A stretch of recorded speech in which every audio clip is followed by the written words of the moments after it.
replacing humans. It's about augmenting human capabilities to create a more efficient and a people-centric workplace.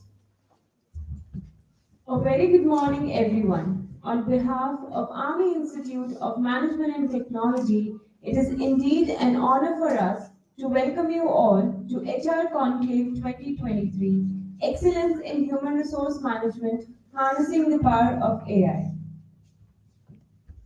Being in the same room with people and creating something together is a good thing. Coming together is beginning. Keeping together is progress. Working together is success. I, Gaurav Singh, And I, Amrita, will be a host for today's session. As Rabindranath Tagore once said, where the mind is without fear and the head is held high, where knowledge is free, where the world has not been broken up into fragments by narrow domestic walls. Now we will have a traditional lamp lighting ceremony.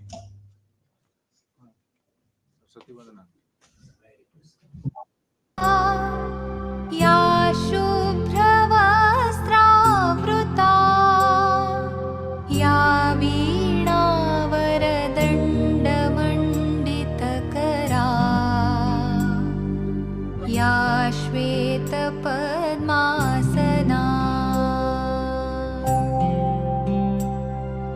या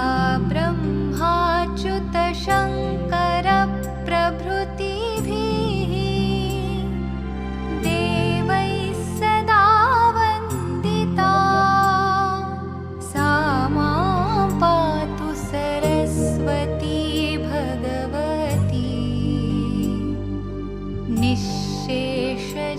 निःशेषजाड्यापहा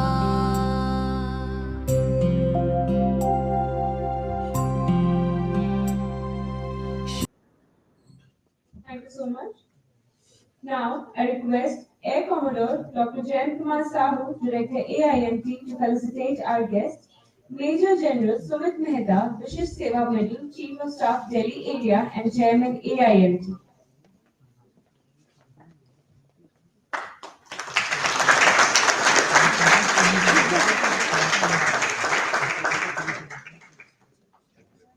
Our chief guest, Mr. Yashwant Chauhan, Chief Human Resource Manager, GAIL India Limited.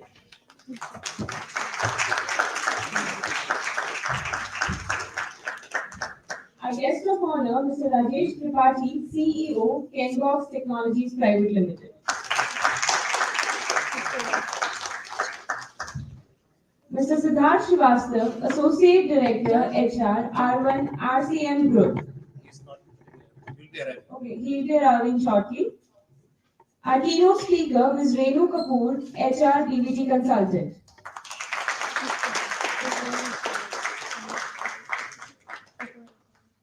Major General V.D. Vagwa, AVSM, Pro Vice Chancellor, IILM University.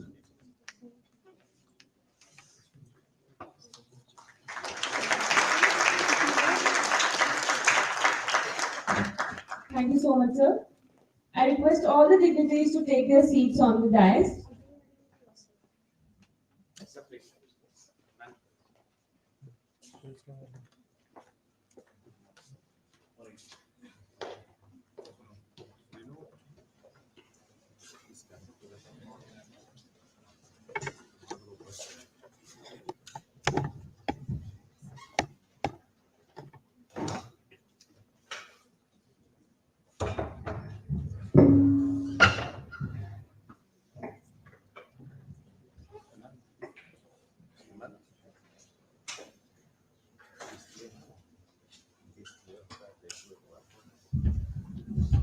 Now I request Air Commodore Dr. Jayan Kumar Sahu, Director AIMT, to deliver the welcome address.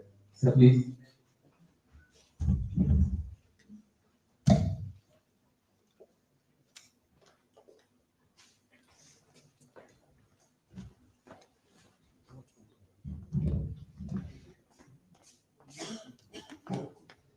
Major General Sumit Mehta, sir, VSM, as the Chief of Staff of Delhi area and the Chairman of Army Institute of Management Technology. Mr. Aswant Chauhan, the Chief Human Resource Manager of the GAIL India Limited.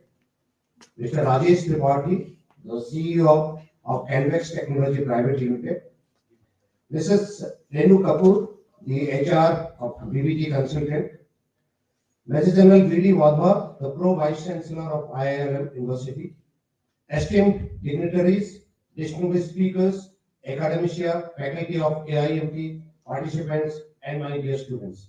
A very warm welcome to all my guests and a very good morning to all of you. It gives me immense pleasure to welcome you all to the HR conclave of this year. Excellence in human resource management, harnessing the power of artificial intelligence at this Army Institute of Management and Technology. At the beginning, I would like to convey my sincere thanks to the distinguished guests for your august presence in spite of your busy schedule here.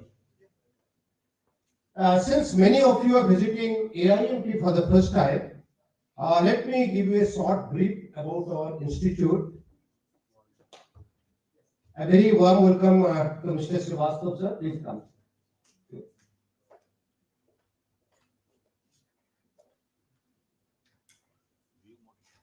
So I'd like to give a short brief about the Army Institute of Management and Technology before we start our HR conclave. Our institute was established in 2004 by the Army Welfare Education Society to provide quality management education to the wards of the Army personnel.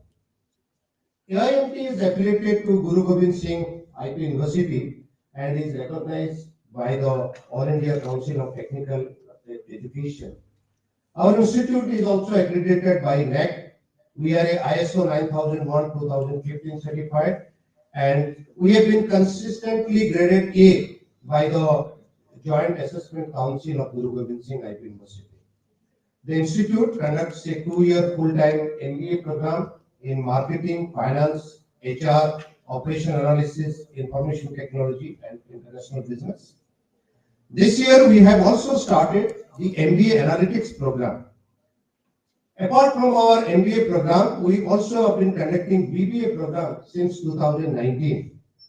And we are now moving forward towards the expansion of courses in alignment with the industry requirements and the new education policy, focusing towards interdisciplinary and outcome-based education. To orient our students on emerging demands in the corporate sector, we have also initiated the introduction of several value-added courses such as Advanced Excel, Power BI, Python, and R programming, and a basic course on data analytics. So to start with today's HR conclave, today marks a very special occasion for us as we gather here not only to explore the current trends in the human resource management, but also to delve into the transformation which the artificial intelligence is providing to us. Our students are really fortunate to have the opportunity to get the insight from the experts who have successfully integrated AI into the HR practices, harnessing its power to drive organizational success and employee engagement.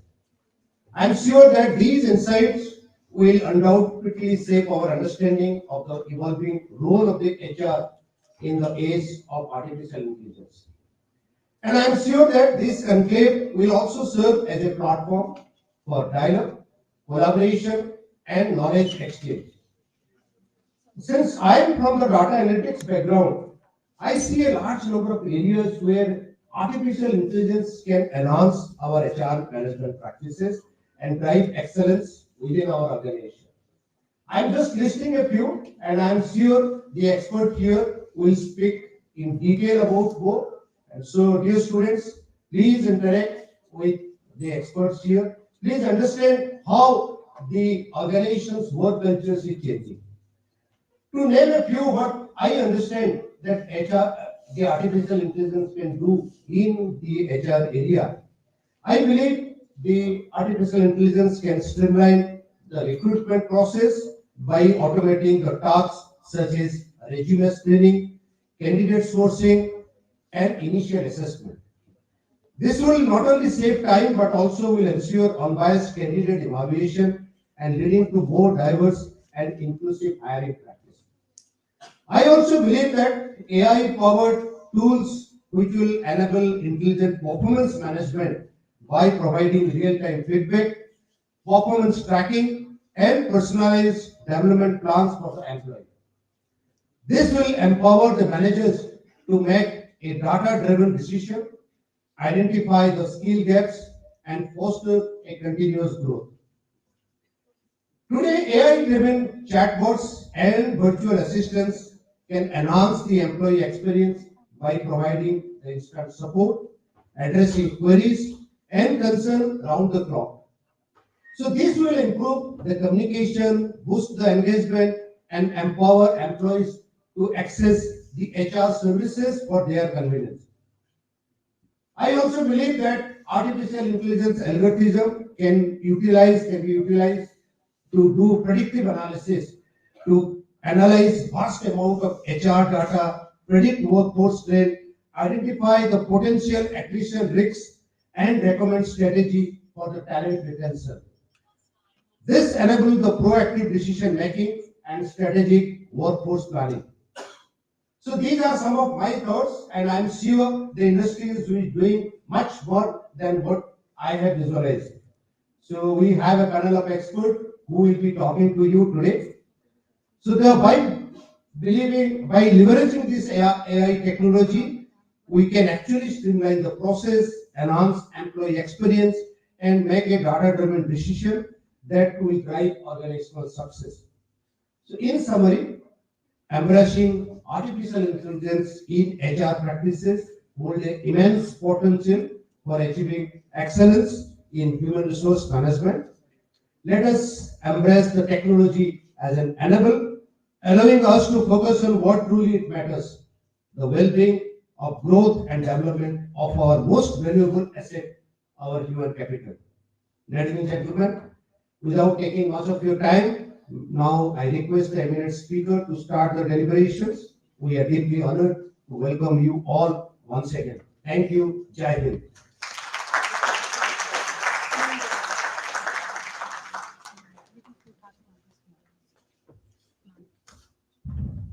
Thank you so much, sir. I request Director Sir to felicitate our guest, Mr. Siddharth Srivastav, Associate Director, HR, R1 RCM Group.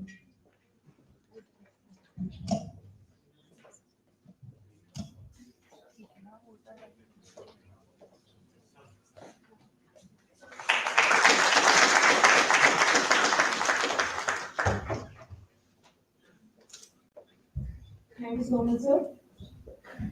Now, I would like to introduce Major General Sumit Mehta, Mrs. Sevamani, Chief of Staff, Delhi Area and Chairman AIM. Sir was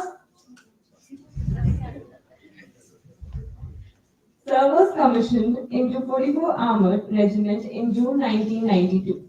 Sir has commanded a Sabri Squadron in Development Terrain, an Armored Regiment in Deserts, and an Armored Brigade in Developed Terrain in the Western Theatre. Sir has served in Operation Raksha, Operation Meghdut, and Operation Parakram. Sir has held staff appointments in the Field Army, in a mountain brigade on the northern borders in Arunachal Pradesh, in an independent armored brigade in deserts, and in a corps headquarters in eastern Ladakh. Amongst other staff appointments held, Sir has been ADC to Chief of Army Staff, Assistant Military Secretary at Policy at Military Secretary Branch, Battalion Commander at IMA Dehradun, Director, Operations and Coordination and Mechanized Forces Directorate, and Brigadier Military Secretary, Selection Boards and Complaints at Military Secretary Branch, Army Headquarters. Sir has been deputed to the United Nations on Golan Heights in Syria and Israel. Sir is an alumnus of National Defense Academy, Khadakwasla. Sir is a graduate of the Technical Staff Officers Course, Higher Air Command Course, and National Defense College at Nairobi, Kenya. He holds Masters of Arts degree in International Relations and in Peace Studies. Sir has taken over as Chief of Staff, Delhi Area with effect from 4th November 2023. He is also the chairman of the Army Institute of Management and Technology, Greater Noida. We formally welcome you, sir, to the HR Conclave. I would request sir to grace the podium and enlighten us. So please.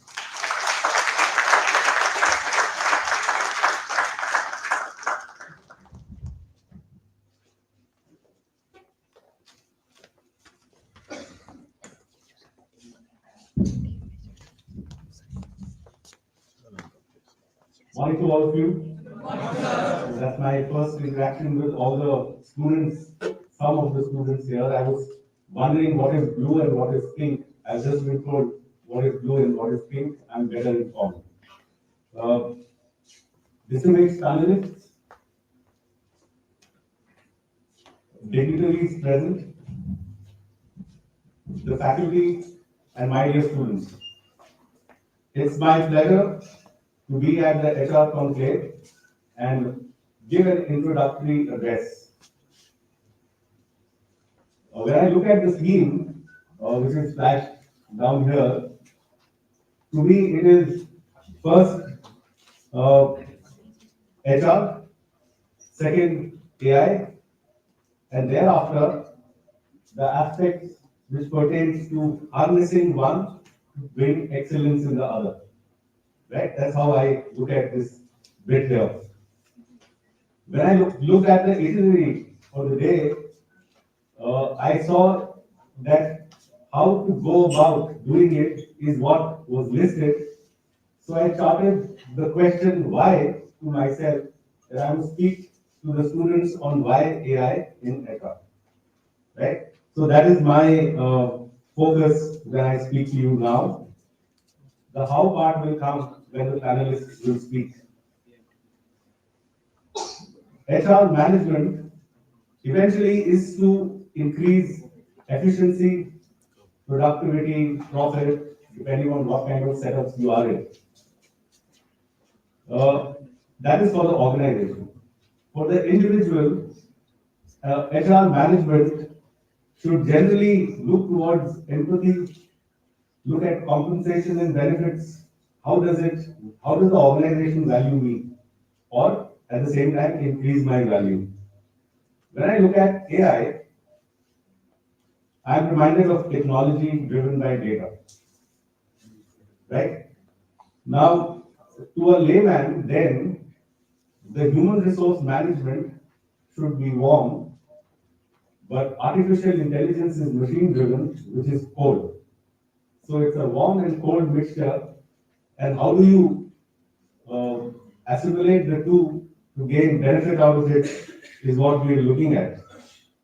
I look at HRM, the warm part, indicative of creativity, which is a hallmark of a human system, if I may call that. And machine, which I was calling cold, is more to do with analytics, right? So we are looking at creativity and we are looking at analytics and we are trying to combine the two. The baseline which the director also brought out, technology advancement has to be adopted. One cannot not walk the path of technological advancement. So when AI comes in, there is a reality which can be augmented.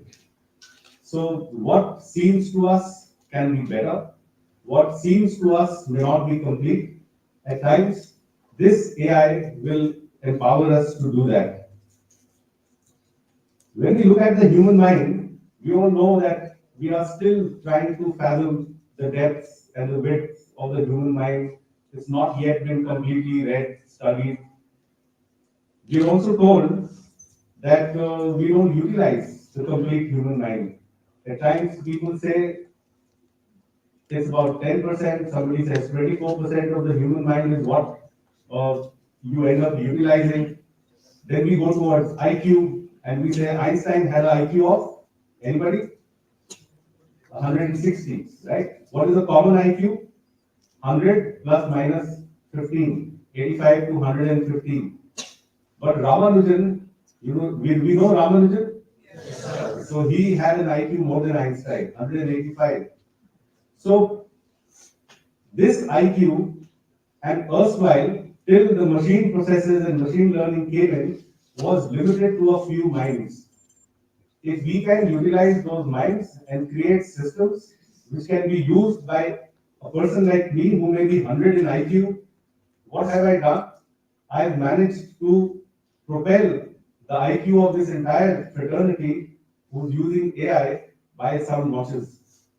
So what was not possible by me sitting alone or sitting in a group with normal IQ can now be done when I infuse AI into my processes and systems. There are a large number of things that we do which are drab, they are dull, some of it is dangerous, some of it is dirty. So the smart human has now come up with intelligence which he has grown artificially, and he says we can utilize it for all those jobs. So why should I keep writing the same thing 100 times? Somebody else will do it, I will program it, and it will do it for me. When we come to limitations, when we look at AI, what is it giving to us which was restricting us as a human? The mind functions through locomotion of our appendages. We are clear on this? So the mind reaches, but many times the body doesn't. So mentally, I can do something very quickly, but if I start writing it, I take time. Right? So I think these are the processes which get assisted when the AI comes into being. When I look at AI development and why is it moving so fast? So a couple of things come to mind. One, that the AI systems don't sleep. Half our day or half our lives will go sleeping or attending to other calls which are essential for us. But the machine, once given a task, will continually be at it. So it can move much faster, do much more, those drab and dull jobs, which we would take a lot of time to do. Also, a machine attends to multifarious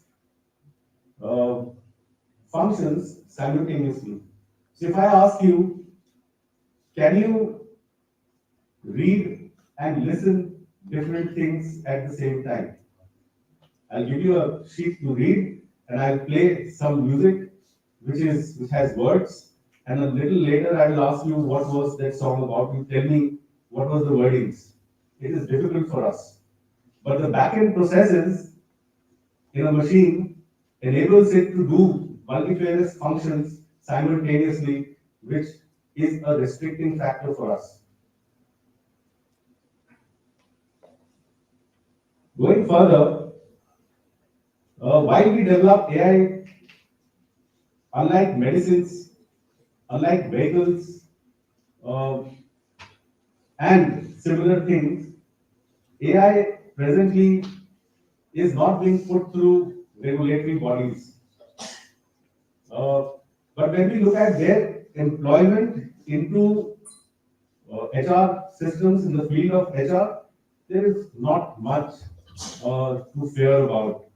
Why I'm bringing this up is because if we understand AI and we know what is that box called at home which talks to you? Alexa is one, and similar. So there was, I don't know if you read about this, there was this adopted child who was once told by Alexa out of the blue to hit out at his father. Because Alexa used to listen to conversations, would apply itself to hook onto the internet, read up things, develop an understanding, and Alexa came to a conclusion that this boy is at the wrong side of the stick. He's receiving it from his dad. So Alexa said, out of the blue, Alexa just prompted, hit out at your father. Right?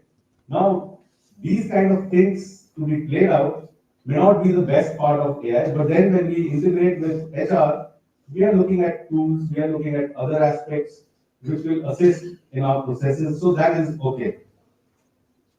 There are definitive advantages when we look at integrating these two to augment the reality that we perceive. So, in conclusion, I would like to tell you that the smart human always looks at his advantage and the ways that he can make use of to see that his ends are met in a better fashion. This is another such process which is coming in. Keeping the creativity alive in HR functions, using the analytics of AI, I'm sure there is a way forward to our advantage. I look forward to hearing the speakers, and similarly, I wish you well for the day, which will, I'm certain, expand our horizons. Thank you.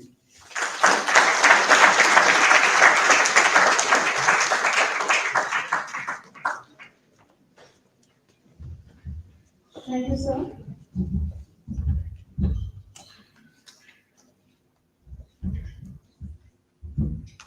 Now, I would like to introduce you to Mr. Rajesh Tripathi, CEO, Kenbox Technologies Private Limited. Sir is having around 30 years of experience in CXO roles.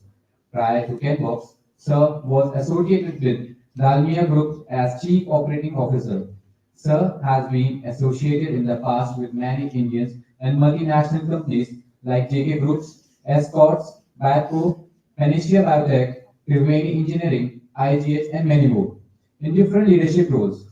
His exposure in various industries like IT, telecom, engineering, chemical, home textile, yarn, pharmaceuticals, hospitality, tire, FMCG, etc., has made Sir acquiring various distinct business acumen and is the reason of his able to create the largest business focused HR software with 6 copyrights. This made his current company, Kenbox Technologies, to attain the unique accomplishment in the HR domain which no one could do so far. Beside his corporate role, Sir is actively involved in advocating business transformation as being the honorary director of AdFirm of Global Studies and international think tank. Sir is genesis from G.V. Pant University, Pantnagar, and postgraduate in HR and psychology from Accelerate, Jamshedpur, and Amity University, respectively.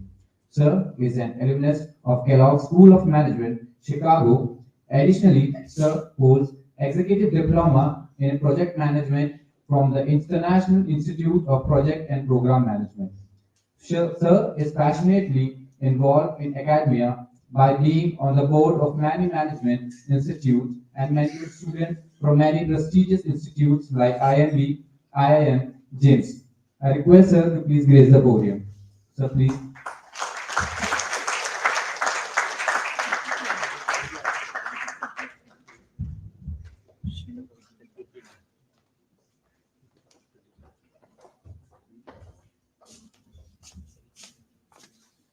Good morning, everyone.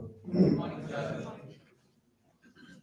It's really an honor to stand among you all because, since childhood, or I said when I was a child, I tried to become like you, sir, never, sir. But unfortunately, I failed. So whenever I look at somebody in uniform, I really love it. So thank you, sir. Thanks to Amdo sir, thanks to Madhav sir. Let me try to do some justice in the next 10 to 15 minutes. I come from HR background. I was around 23, 24 years. I was in HR. And then I feel I'm quite fortunate in corporate to move out of HR roles to business roles. I became CEO. And again, I feel again fortunate that I am representing one company which is trying to do something different in HR. So I always like to say something wrong for HR also, because I come from that background, so that liberty is given to me. HR is most indisciplined function. Not only fact of studies, but from the fact of all the principles and practices what we practice. are not uniform. And it could be the region, because I come from genetics background, that's my basic qualification, so I'm going to understand that. So again, I take the liberty to say this. Human brain is utmost seat of illogical thinking. So when I represent HR, I need to take care of thousands of people in a company. And everybody is having his own way of looking at HR and HR practices. Good part is that I could see in last 10 years that some companies have really started working in automating HR. And I feel personally again that whatever automation we see today is primarily mechanical automation of HR. So it means me and an engineer have picked up certain process out of my experience of maybe picking up a book and automated it. Yes, it has given some liberty to HR people to do something in better way, in lesser time, in lesser efforts. But the challenges of HR is still far away from being resolved. And that's my concern as a professional.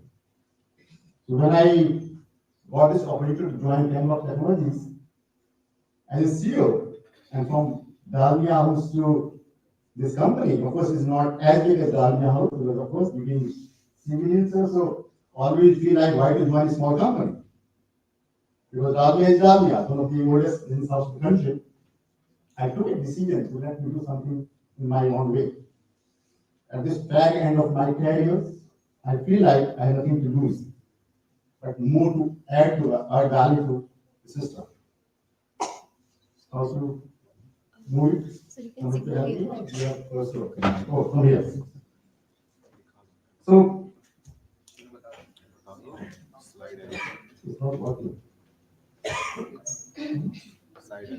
Because-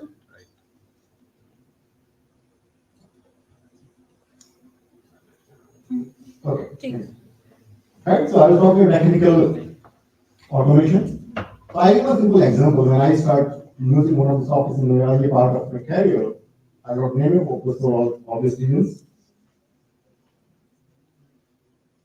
There was this plethora of CVs distributed by HR people. There's a folder in that all CVs goes in. And the general manager HR, who was reporting to me, he will look at the CVs and give me CVs which he felt are really meaningful to the organization. And somewhere I felt personally that whatever he was giving me are wrong CVs. I did up the whole story and found the biases there. So I did a research when I was a student in Kellogg in US, that at the time of when you are looking at the CVs, how much time we take to look at the CVs and select or reject the CV. I found it takes minimum 5 seconds and maximum 13 seconds in this duration you look at the CV, you either shortlist the CV or reject the CV. So close your eyes and see whether in 13 seconds, being Indian, so I give again the liberty. In 13 seconds, what you are looking at the CV of 2 pages? So all caste, creed, race, gender, all sort of biases were there. The gentleman who was reporting into me, a very senior person, all the CVs which he was shortlisting, most as rather, were from his college. And he was from the premier college. The question is that right way of choosing a practice in HR? I said no. And I think Nansa was talking about that is not the academics, it is more the personality, it's more what you can add value to the organization, not something else, right? Now the question comes, whether the automation today, do they take care of these sort of challenges? I said no. Right, sir? So now the question comes, what I am looking for in automation or maybe AI. Again, I'm working in an IT company today and I'm having a company. I use the word AI is misnomer. From the fact that whatever I think mathematically or logically, I need to write codes. I hope you are with me. How accurately I think mathematically and logically, my coder will write code. It means still the writing code is dependent on the human ability. So when I say today, if I give one simple example, when I say to my software engineers, all these companies do have mission and vision and value system. All big companies, at least not the small one, all have. Means all is all. I have not come across a single company in my career where I worked in 12 companies, I have got 4 of beginnings, where the mission is really part of the actions. Now I want to write a code wherein the vision and mission statement dependent competencies are being taken care of. And the guy said to me, "Sir, ये कैसे होगा?" So it means writing code is easier than giving the solution to him how brain thinks. And it's very challenging for me. Although I come from neuroscience background. Clear? Now the question comes, second question came to me, what is competence in a skill? And the people struggle to differentiate what is competence in a skill. If I had to again write a code, maybe somebody of you, if you are from a brain background, it means if you are not able to understand how brain functions, how my amygdala gives me emotions, I will simply write code which may not be used in a chart and challenge for me. Right? So now, next. The first challenge I shared with you is how to simplify decision making. And I think somewhere, Mehta Saab or was while talking informally, decision making is something which is dependent on how fast we process information in the head. And let me share one information that the human brain is capable of using only 4 variables at a time, not more than 4. It means you might be having a number of reports lying in front of you. You look at only 4 variables and take call. And for that, as John Sarah said, you need to be Einstein or Ramanujan. On an average, person takes 2 to 3 variables at a time and take a call. It is only once you have taken a call a decision, then you come to know, hey, this is the wrong decision. And that's called Abilene paradox. We all are infected with this Abilene paradox. Means we take first call, a decision, and after that, there is a feeling, the guilty consciousness, hey, why did I take this call? And now, what to do here? In HR, data collection is very challenging for me. I have just to share with you all, the company which I represent today has 53 solutions in HR, largest platform globally now, with 6 patents. Just to simplify decision making. Now the question comes, can I do something with that when I'm not getting data? Who is to fill the data? People, employees. And employees in any company for that matter are least interested to enter data.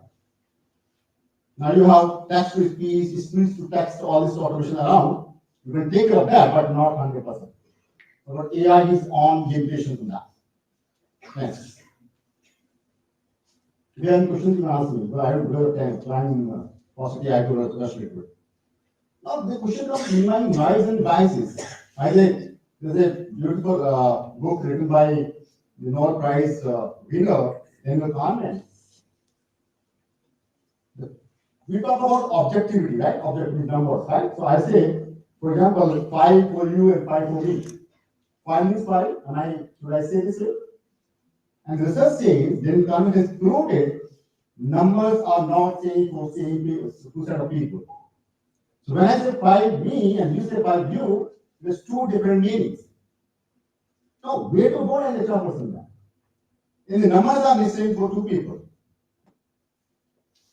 And that's called noise, right? So noise is something, and of course he has proved the same judge sitting in a court, he's looking at facts and figures, he gives different orders of decisions. Why?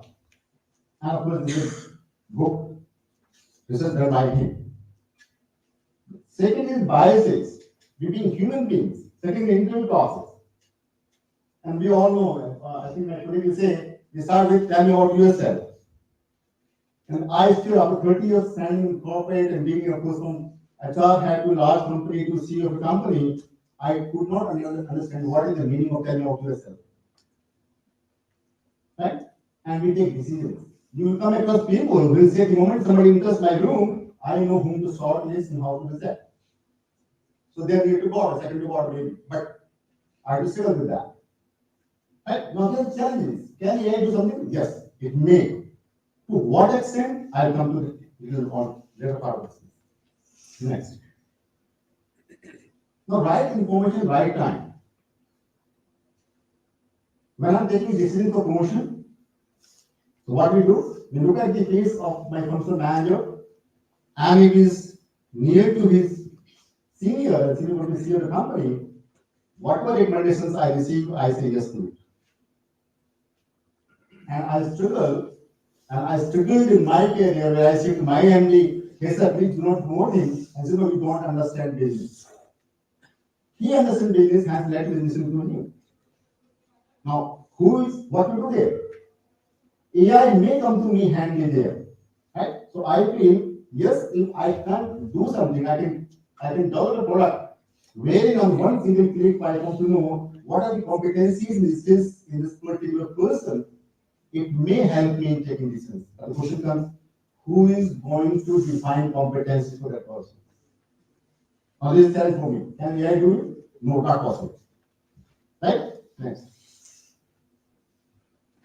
Now certain inabilities we are born with naturally as human beings. So biases, noise, my processing capacity naturally. Perhaps I feel personally here that yes, what technology we are having today, and I really feel proud in saying that yes, some of the products which we have developed are really adding value to my decision making, adding value to processes and systems in an organization. But yes, it's too far because emotions come and go. And I again being student of psychology, it has been proved that to know the emotions on your face, and the people do not know what emotions come and go on your face. When I am not aware of the emotions which come and go in me, how can I say to you? So it means my inability to communicate and punch the data again and stand for me. Now, the problem here is all. Yes, to a certain extent, I feel like yes, AI or the new technology or ML may help us means HR people in coming days. A lot of work is being done, but still I feel that it's too far away from the reality when HR can be put into or put under AI. Right? Next. At kind of technologies, the last I say that we had our own product, and we call it CD fitment score based on AI. So the biases which come and go when you are looking at the CDs, the AI-based solution can give you right fitment. To what extent? It's challenging again. I can't really believe that percentage here, but yes, it's a good part that yes, we can solve this one challenge there. Right? Next.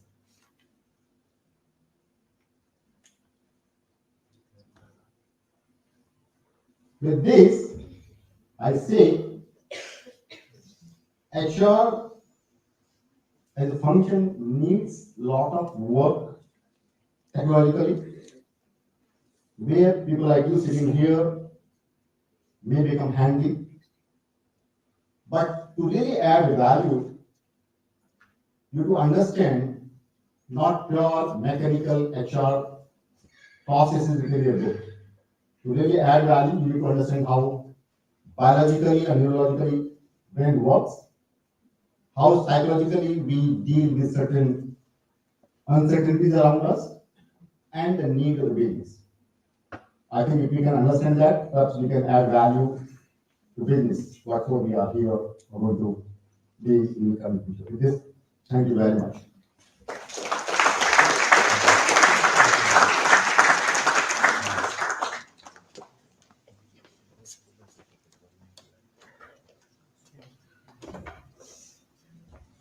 Thank you so much, sir.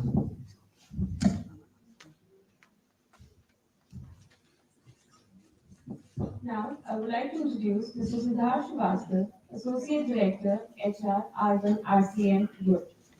Sir is an experienced HR professional with a proven track record in the ICT and service industry. Sir is skilled in management, business partnering, shared services, hire to retire, HR policies, talent acquisition, training, and benefits administration. Adept at leading large teams and passionate about both people and data. His work history encompasses end-to-end delivery of various HR processes, including succession planning, global shared services, talent acquisition, employee benefits, talent management, employee relations, learning and development, retail and emerging markets. Sir has demonstrated expertise in overseeing expansive and diverse cross-functional teams across different regions within shared services and customer service operations. Successfully develops and implements coherent strategies while enhancing internal processes and procedures in challenging environments, meeting project deadlines and budgets for both domestic and global clients. I will request Sir to grace the podium and enlighten us with your thoughts. Sir, please.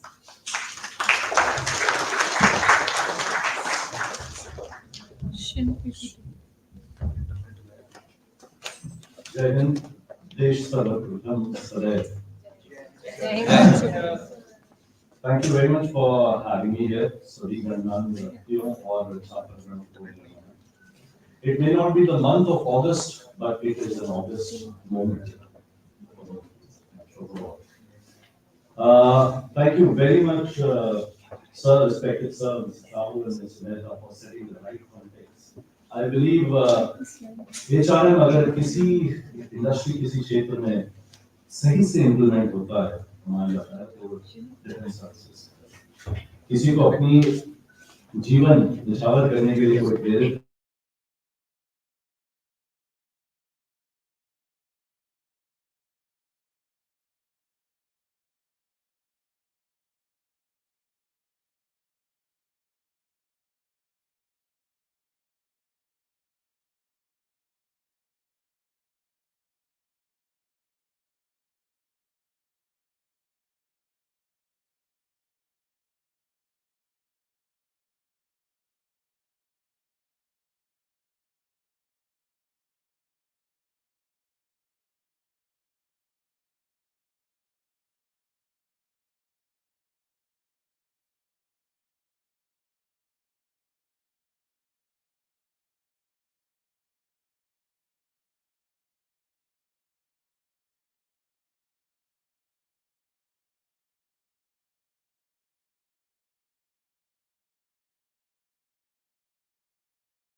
Which part of HR must this be? Which activity is happening over here?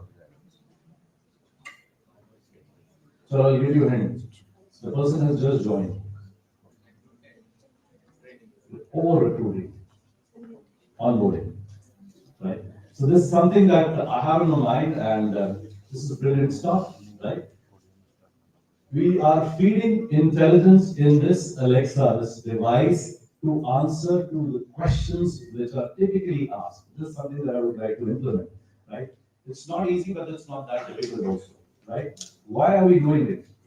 The reason I'm looking at this is 71% of our employees are a mix of Gen Zs and millennials, out of which more than 50% are Gen Zs, your class, right? So it's very important because you look at the attention span. I mean, this is a generation which is very advanced. They have a short attention span, right? If I were to ask them, "Wo policy padh lo jaake," how many of them will? No, right? They are digital natives, right? This is something that is going to be appealing. And this is not me. I'm sure many of the companies would have implemented, but this is something I'm very passionate about. So this is kind of starting to the session. Here you'll find some of the quotes written by the who's and who's of the technology world who are investing significantly, who are contributing to artificial intelligence. In the interest of time, I'm not going to read this, just taking a pause for 10 seconds and we can read that. What they're all talking about is the optimistic side of HR. Some of the best known minds on artificial intelligence have also spoken against the negative impacts of artificial intelligence. Now coming closer to the topic, which is application of AI in HR. Students, this presentation is specifically curated for you, just like Tripadi ji shared. It's very, very specially curated for you to help you understand enrollment theory, right? That's very, very important. We just want to correlate this theory with the practical side of human resource management. Talent acquisition, Tripadi ji was also talking about, is one area where AI is heavily deployed, not just now, at least 3, 4, 5 years back. There are organizations who started working on AI, implementation of AI in talent acquisition almost 8 or 9 years ago. We got to hear about it. So may I ask you why that in talent acquisition within HR, AI is being heavily deployed? Why? Why it finds the best application over there, the usage over there? Anybody? There are no negative markings. Okay, it's a very heavy transaction-based process, very repetitive in nature, and yes, as Mr. Tripathi very wisely pointed out, there's a lot of biases that can happen, right? So these are some of the areas: resume screening, candidate sourcing, applicant tracking, interview scheduling, the assessments, etc. Over here, talent acquisition. Within talent acquisition, artificial intelligence finds a lot of scope. Reason being very simple: repetitive tasks in nature, and which can be very cumbersome, and there's a lot of chance in terms of what biasness. So at least on a resume screening, which is sourcing, screening, and candidate sourcing side, this can avoid the complete bias that are coming across. But yes, being a devil's advocate, if the programmer is biased, then the whole AI is also biased.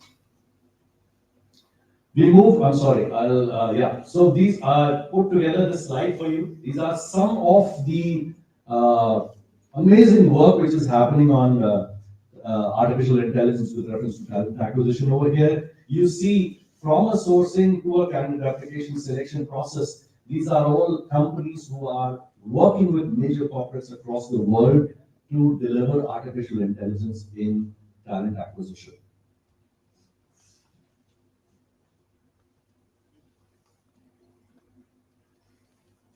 We move to onboarding and offboarding and induction. I give you that example. There's a lot that is happening. We all are at a time. India is a very young country, almost all of us know that, 28 being a median age. But this competitive advantage, maybe 10 years from now, we'll lose it when the average age becomes 38. But till the time it is very, very difficult and challenging to address this employee demography, this Gen Zs which are here to stay. They are not going to listen to you when you talk about HR policies in long documents, maybe you're addressing them in open house sessions, etc. It's very, very important that you align your strategy with reference to what it appeals to them, right? Attention, the digital natives, the short attention span, and the affinity towards technology, right? So when you onboard a candidate after a very difficult job in recruitment, their first day is very important, right? And the first day of this generation, they will be bogged down if you talk about, if you have a very boring and a very cumbersome onboarding process with reference to document collection, etc., and things like that. So your document collection, your onboarding task completion, engaging them over an HR orientation, etc., requires a lot of thinking. And here AI finds a lot of scope. That example is very relevant. Organizations across the world are doing much, much more beyond that, right? Performance management, being a devil's advocate, and alluding to Mr. Tripathi, I would say that this is one area, other than compensation and benefits, where AI has to be very carefully used. The human mind is very important. Because when you're assessing someone, it is not just on the basis of their performance in terms of the KRAs, right? It is also on the basis of behavior. And behavior cannot be judged by AI. Do you guys agree with me? Absolutely. So that's the way. So whether it is tracking and analyzing employee performance, as a manager, I could be biased. My direct report would be exhibiting really great results. But if I'm ignoring them, or maybe I've not set his goals like that, his or her goals like that, would I be able to assess his or her performance? The answer is no. What AI does over here is record the target, the achievement against those targets, and puts a figure at the end of the year, right? Whether these check-in sessions that happen within the years, or at the end of the year when it comes to performance discussions and rating. This will not mess up. It will give a very, very clear picture. Comprehensive reporting, highlighting strengths, areas of improvement, minus or discounting the behavioral side, and the promotion discussions. I am still not an advocate of having AI recommending a promotion, but yes, companies are doing that. Talent development and training, right? Whether it is identifying knowledge gaps. In general, with my experience, I would say I may not be part of Fortune 500 companies, most of them, but a couple of them. But what I've heard of is that still in many organizations, right, including Fortune 500 companies, the identification of knowledge gaps is still done manually, which is disheartening, and it should be recommending an AI. Here, AI can be a very, very good role. Just imagine the efficiency by which these knowledge gaps can be bridged, and we can empower the associate, the employee, with a relevant skill set that he or she is looking or aspires to be. AI recommended personalized training management level across management level. Currently, what we still do is we decide that इसके लिए ये अच्छा है, उसके लिए वो अच्छा है, which is not right, right? Basis the job role, basis aspiration which may be fed into the system. AI can track and see this role is very important to them. If you recommended this person to be maybe a fast tracker, and these are the XYZ skills that he would need or she would need after a year or so, AI will track and find that these are relevant programs for her. Feedback evaluation, succession planning, again, not very, I must say that AI should be used over here, but it is happening. Employee services query management, right? Most organizations will now have tools like ServiceNow, which is a ticketing management tool, etc. There could be various other examples. Some companies don't even have that. Majority of the organizations use email as a way of query handling. Do you find it interactive? No, it is not. You're not able to track the voice of employee. So it's very, very important to have a proper ticketing tool which tracks the voice of employee, which you can share with the management to help them make effective and informed decisions. That's very, very important. But companies are going beyond that. As I said, the challenge of Gen Zs is that you have to ensure that they have a very short attention span. They raise a query and they say, please send me the policy for leave. and you send them a document on a ticket, will they listen to it? Will they hear it? No. Deploy things, deploy things like chatbots, interactive systems, put that in place. And most organizations are doing that. You ask a question to the chatbot, it responds to you, right? And that chatbot is being fed with a lot of intelligence. So each time it gets a new question, it apologizes, takes the question, and someone who's feeding that chatbot takes it, okay, it's a new query, let me feed it. Right? That is how things are evolved. The employee does not have that kind of time and energy to raise a ticket or send an email and then wait for a response to come, right? And when we take that email, oh yeah, this is my answer. Organizations are changing fast. When I'm talking about organizations which should not be great in terms of revenue, but smaller organizations too, because everything in AI is not cost, is not very expensive.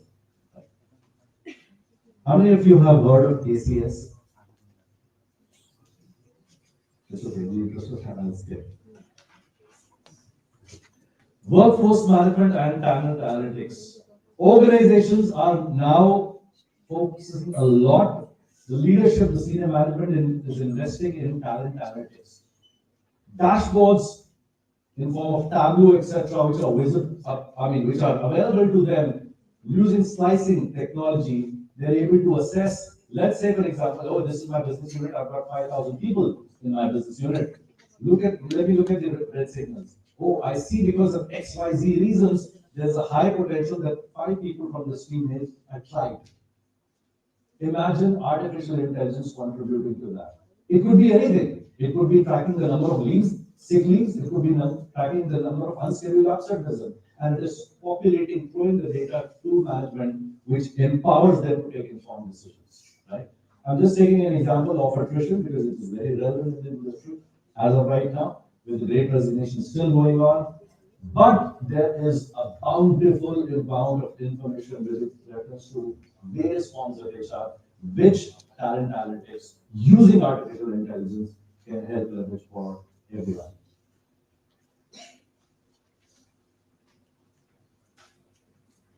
It's very important to look at case studies. We may talk about artificial intelligence. Most organizations are using it, some are using just for the name, but some organizations have really done a commendable job. So I was researching and I found out this case study of Unilever North America. We all know, right? Hindustan Lever, and its parent organization is Unilever, and this is a great example of not just using artificial intelligence, but harnessing the benefits of artificial intelligence. I'm talking about the case of Unilever North America, right? This is something when I was researching for the topic, just right now, a couple of months back, I was able to correlate and see this as an example of how it is very important. Look at the kind of advantages it has brought to us. Well, that was all from my side. These are some of the benefits. Let's not go to it, but the important thing over here is to recognize the power of artificial intelligence and to use it wisely. Thank you very much.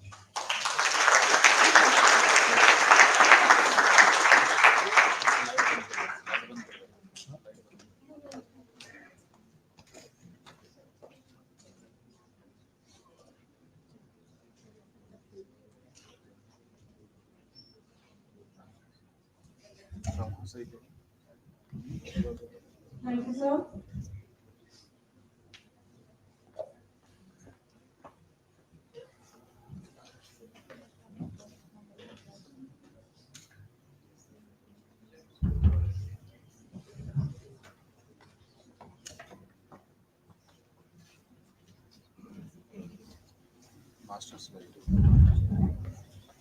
Now I'd like to introduce our keynote speaker, Ms. Renu Kapoor, HR BBT consultant.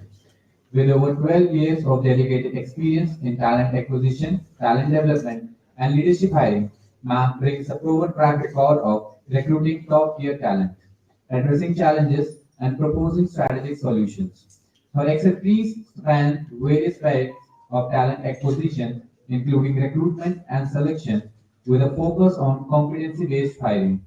Ma'am has a particular interest and proficiency in leadership hiring and development, emphasizing the strategic importance of acquiring and nurturing key leadership roles within organization. Her professional passion extends to areas such as campus and university relations, recognizing the significance of cultivating talent at an early stage. Additionally, ma'am is well versed in tailor management, showcasing her competency in utilizing advanced tools for effective talent acquisition and management processes. Her career reflects a commitment to excellence in talent acquisition, leadership hiring, competency-based hiring, campus and university relations, and the adept utilization of tailor management to drive organizational success. I would request ma'am to please grace the podium. Please, ma'am.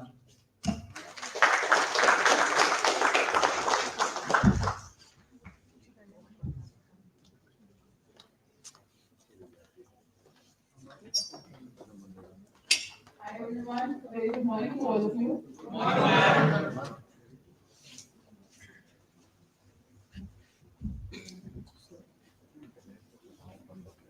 I would like to say it's an honor, to be here and present and talk about the topic on the AI precisely, which is very much booming these days. So we need to understand that how this particular AI is, how important it is and what role it is playing in our daily life these days. As correctly said by Mr. Siddharth, that that this is a very important tool, and especially in reference to HR, when we talk about a lot of flows, a lot of recruiting process and the HR process, where it comes to be it like screening the resume or rolling out the offers, or it's about onboarding a candidate, entire hire to retire life cycle. It has played a very important role. And when we talk about these days, especially from recruitment perspective, like you, all of you must be after a year or something, you'll be applying for jobs everywhere, right? So we need to understand that what AI is and how it is going to improve our work or our work-life balance or the entire life cycle, right? So AI is nothing, it's just like a process when we talk about which reduce the repetitive task. It is all about automating the entire process, that how things are. It is like when we are doing the repetitive task, right? We are doing the same task again and again. So we use AI there to utilize our sorry. So we use AI to avoid that repetitive task, where we can utilize our energy and our expertise in a better way. Okay.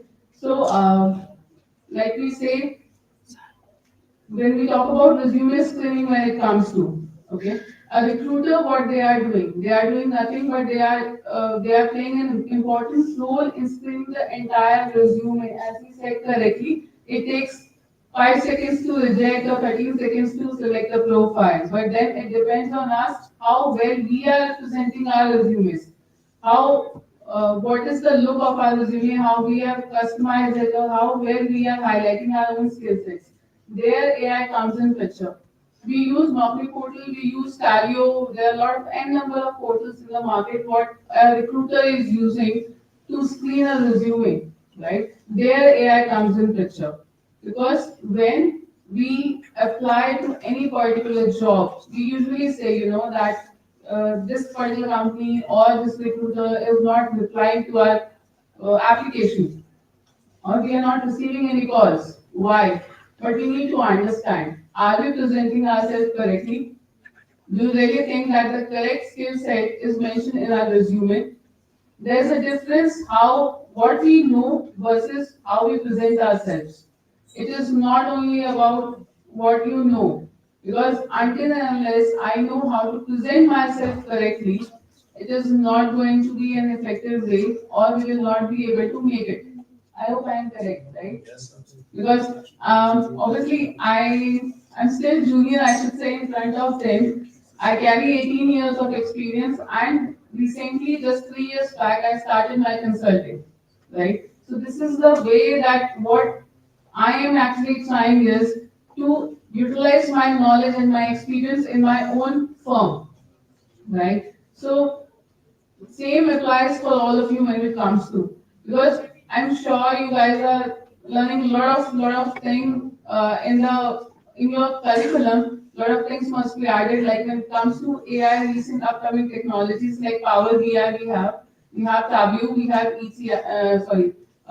have ETL. Then there are a lot of we have Python, right? There are a lot of skills which are coming up.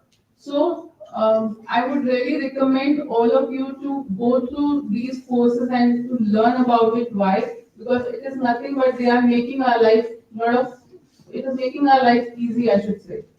Because when it comes to HR, like I got to know that a lot of you are pursuing your HR course in MBA, right? HR with other combination when it comes to dual MBA or a combination of it. So HR is going to make your life easy, although we all know we say HR is a thankless job, but it is not like that, to be honest. They are front face of the company. That's how they present, right? It is all about the impression the first impression a recruiter have on the candidate is going to make the impression of the company, right? So we should know that how to present ourselves and how to screen the resume. Most of the time it is not easy to revert all the profiles, right? But then you need to understand correct keywords for whatever job you are applying in that particular company. Your resume should reflect that. How AI is transforming and how it is going to make our life easy is it is helping us to reduce the time of screening the profiles, automating the entire process to roll out the offers. So when it comes to data, right, you need to learn how data analysis is taken care of, like Power BI and ETL. These are the tools which are actually helping them to present yourself better or your data better. When it comes to lot of data, HR is all about working on data, right? Employee data, your payroll cycle, your attendance management, lot of things will come in picture. So until and unless you upgrade yourself, it is not going to be possible for to adjust yourself within the company, right? So AI, what AI is doing is AI when it comes in the initial phase, we all must have heard that it is a lot of layoffs are going to happen. So it is not like that. You should not think from the negative side of it, rather think from the positive side. It is giving you a lot of scope to upgrade yourself and learn the new things, right? Changes for good always. It's all matters how we take it. So when it comes to transforming the entire life cycle, HR is, or HR rather I should say, AI is going to improvise. It's going to make our life easy by learning new skills, learning new technologies, and it is going to raise the bar for, I should say, more polished profiles, or I should say, low skill jobs. Yes, somewhere it's going to be an impact, but then when I talk about highly skilled jobs, it is going to raise the bar. And next year, I'm sure it is going to be a lot of new openings are going to be there in terms of Power BI, Python, data analysis, Tableau. These things, if you learn it, although being a fresher, I should say you cannot hold expertise in one go, right? But during the interview process, whenever you will go, it's all about how you present yourself, how you tell them your inclination towards it, and eagerness to learn. You know the basics, that's what you have learned being a fresher, right? But until and unless you have hands-on experience, you will not be able to match the expertise of an experienced people, right? So expectation versus reality, that is something we all need to set for ourselves. At the same time, we have to ensure that we have to upgrade ourselves by doing either certifications or going for those courses which are going to help, because being experienced people, we know that how different tools like Talio when it comes to Talio, there are workdays, there are people lot of new tools are coming up, lot of new applications are coming up that companies, I cannot name it maybe, but I'm just telling you like Accenture, HCL, Confluent, a lot of other companies, they are using these tools only to shortlist your CVs. So obviously these tools or AI based is not something which can judge our potential, maybe just by the look of resume, but it is us who have to understand how AI or what role AI is playing actually and how we can get our profile shortlisted. From fresher perspective, this is what I can, guide you through. Thank you so much.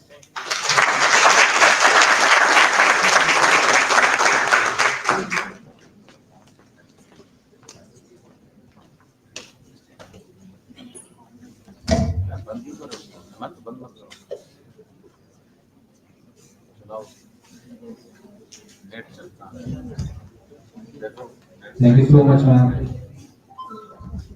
Now, I would like to introduce our chief guest, Mr. Yashwant Chauhan, Chief Human Resource Manager, GAIN India Limited.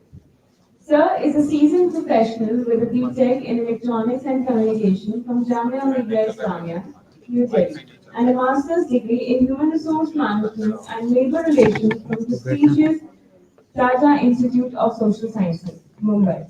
His career is distinguished by a unique and diverse corporate experience where he successfully concluded live business projects across various sectors, including Tata AIG Life Insurance, HPCL, Marico, Saint-Gobain Group, and a prolific researcher and writer, Sir has authored a research paper and multiple articles.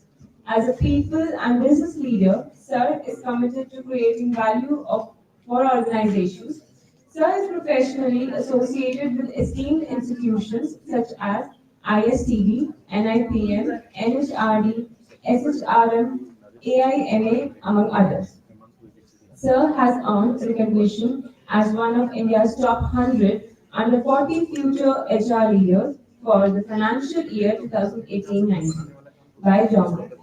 He has shared his insights and expertise at prestigious platforms including Scope New Delhi, TISS Mumbai, Directors Summit of Oil and Gas CPSEs, various IIMs, SIBM, SCMHRD, Pune, GIM Panji, ISTD, NIPM, LNOD Roundtable, IIT Kharagpur, and GDO SRCC Delhi. With a wealth of knowledge and experience and exposure, Sir specializes in key focus areas that contribute to organizational success. I will request Sir to grace the podium. Sir, please.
Of the global, evolution which is happening at a world level. There are several, geopolitical, developments which are happening. Uh, there are obviously the technological advancements which are happening at an accelerated pace over the past, couple of decades. And then there are, black swan events like the COVID, which happened in the recent past, uh, and so many other developments which are going down the road into the decade, the current decade, like the sustainability and all, right? So there are so many dimensions which are happening. And in the context of these business developments across the globe, I truly believe that there are some of the important trends which are truly going to define the next decade or so for the HR function as a whole, and also towards harnessing the power of AI in HR and the combination of both. So the first trend which I could foresee based on my own experience is about the productivity. So we have heard that, for so many years we have been talking about employee well-being. We have been talking about, and now that, we are extremely cautious about the employee well-being perspective, because especially, during the COVID times, when we have seen, people dying, right? Even during that, especially second wave time, when organizations were struggling to even continue with their businesses, right? At that point in time, there was a function which stood tall, and not only stood tall, but also made ensure that the business continuity and also the people continuity was, maintained. So I think, great kudos to all the HR professionals across the world for rising to the occasion and once again showing that this function has a lot to deliver. But having said that, I think the tone for the future is also going to be about the productivity. So the paradox which we are having right now, right? Most of the times, organizations are struggling with the required productivity level, which are actually required for the organization to go win in the markets, right? Especially the global markets. The kind of decision making which is required to be that productive, right? And looking at the context of the technology, there are several, platforms. I think so many speakers talked about, the applications of AI and other different technologies. So similarly, like, ChatGPT, like a tool, can also, help your employees to kind of, improve their writing skills by almost 36%, right? But at the same time, it will not improve on the quality part of it, which should be up to 20%. So the point is that, as HR function, we have to be, very cautious of the fact that we also focus on the productivity for our organization, right? So let's say, for example, if you are having a negotiation with our unions, right? Now, in the unions, setup, when you are having a negotiation, right? They will come up with several demands, right? They will ask for, higher wages. They will ask for multiple benefits, or, so many other, perks which are required, for them to, kind of sustain the organization. But I think at that point in time on the negotiation table, it is also important for HR functionaries to kind of, make sure that, while you're, addressing their very genuine needs, but at the same time, the organization needs are also met. So you can always, kind of have an arrangement where it is also complemented with the productivity.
in this rising economy.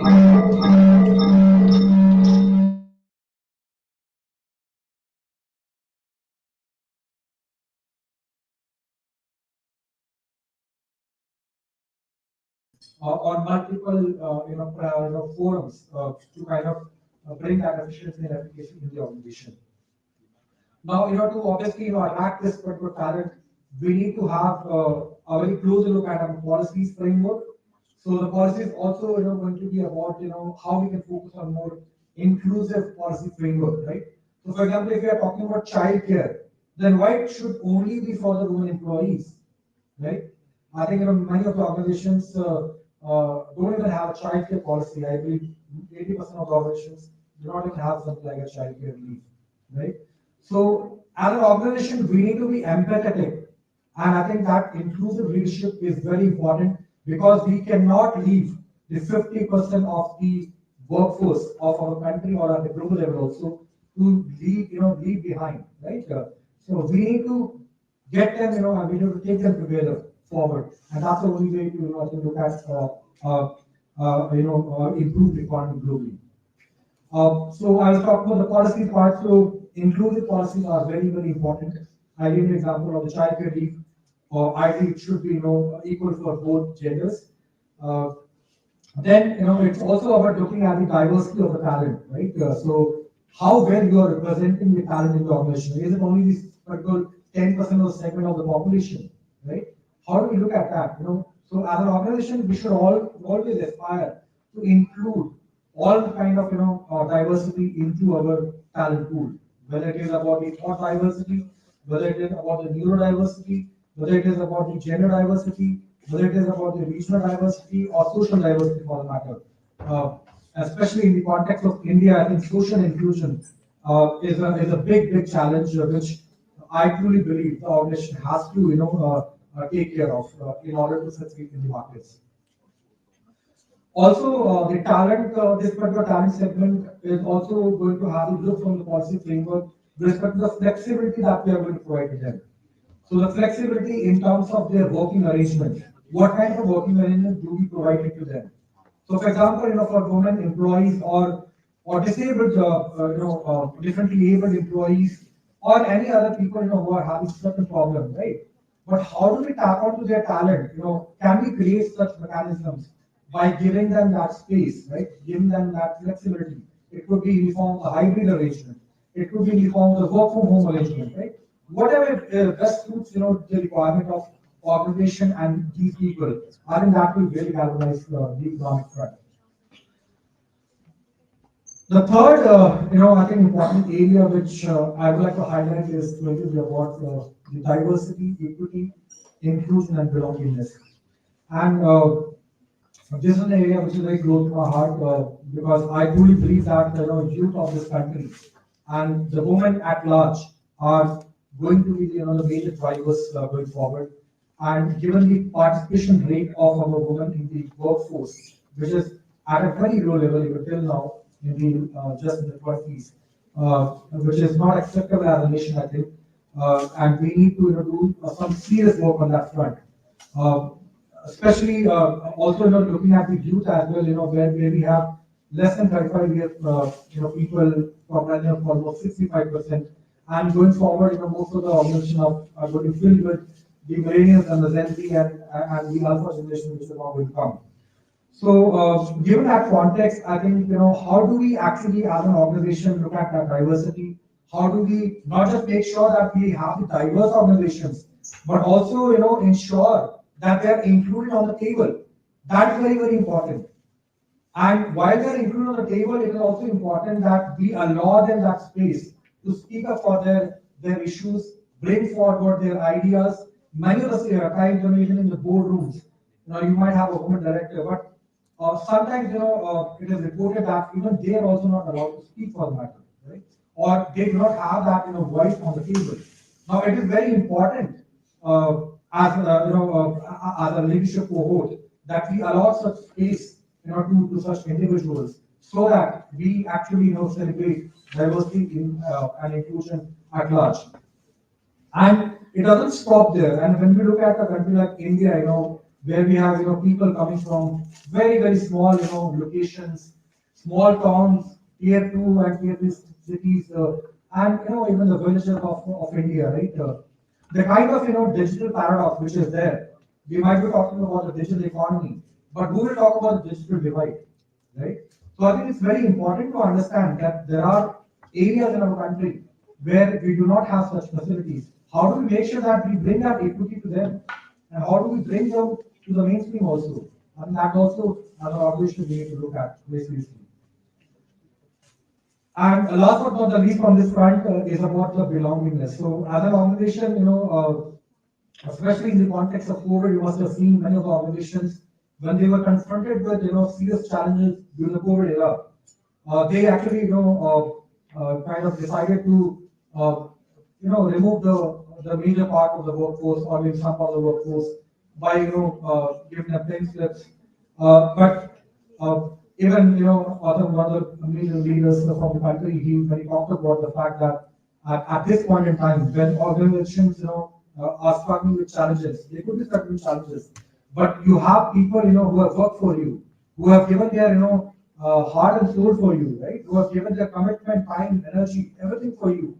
At this point in time, I think organizations need to be very brave and be with these people, because that is what is required to bring that belongingness to the organization. I'm remembered of some of the organizations who have done amazing work even in this space also.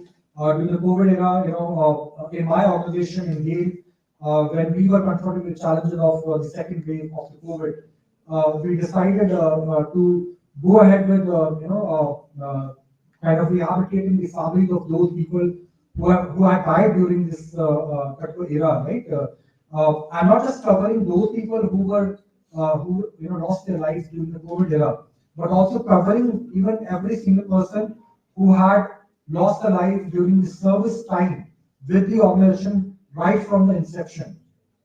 So it was all about taking care of their medical needs of their dependent family members, right up to till their emotional age of population, which would be 60 years, right? And also taking care of their medical needs beyond that. Second, about their education of their children. So sponsoring the education of their children up to 12th, right?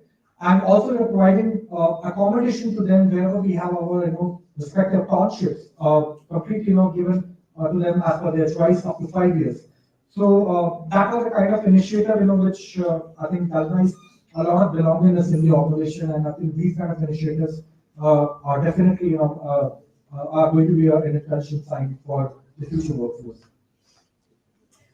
The fourth important area which I feel is going to be trending for the HR function in the future, especially in the context of AI, is also going to be about the evolving context of the global challenges on front of the climate and the other issues related to inequality, right?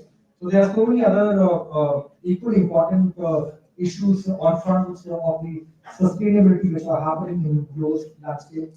So over there, I think as HR professionals, it is important that when we are talking about zero hunger, right, as a sustainable development goal, it is important for us to understand that why that hunger is there, right, or why do we have so much of poverty, right? It is because that our population are not skilled enough, right, or they are not, even if they are educated, they are not employable immediately. So what are we doing on that front? So I think if we in our organizations can focus or bring that shiny spotlight on sustainability and kind of encouraging that sustainable mindset in the organization, it can be a really game changer in the next decade or so, and even going forward. The fifth area which I would like to talk about is about the existing working in the function in particular segmentation. Say for example, we are talking about only organization development, or people who are working comp and ben, they are only talking about comp and ben, right? Or those who are in learning development, they are only talking about the learning development, right? So I think as a function, the trend is going to be about this solution orientation. How do we bring that expertise across the sub-function of the HR and then bring them together to solve the real business problem. And I think that is really going to be one of the trends in the future. The sixth one would be about, the AI empowered workforce, and I think many of the esteemed panelists and speakers, they so rightly talked about the power of AI. I think Siddharth sir mentioned about some of the applications of AI in the space of a talent acquisition, in the space of employee life cycle, right from onboarding to exit, in the space of performance management system, and also the learning and development space. So all these, different applications are there for which we need to empower our workforce with the rightful, skilling, reskilling and upskilling wherever required. So that is definitely, is going to be a big plus. And for the matter, the generative AI and wherein, even the chat GPT also comes in play. I think that is going to really make a difference in terms of the productivity. It can increase the productivity in a big way. It can also improve on the quality, and it can minimize the cost. So I think all these factors are really going to, bring that efficiency in the HR function, in its processes and the system and the practices, and also it will bring in the efficacy. And I also believe that, as you know, I think Rajesh sir beautifully talked about the fact that, it is not just about the technology, right? At the end of the day, we are all humans. And as humans, we have emotions, we have thoughts, we have feelings, right? So it's important to understand that technology is not going to do everything for you. Technology is just an enabler. It will help you to kind of mitigate your mundane tasks or your routine jobs. It will bring you efficiency. It will bring your cycle time, to shorten that in a big way. But ultimately, I think it is very important to also understand that with the high technology, we also need the high touch. So, the behavior aspect of it, the human aspect of it cannot be eliminated by any AI for matter. And even when we look at the evolution of AI, it is not a new word, I think it was there, maybe, even in the last 50, 70 years also. I'm personally also a student of electronics communication during my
kind of getting merged, right?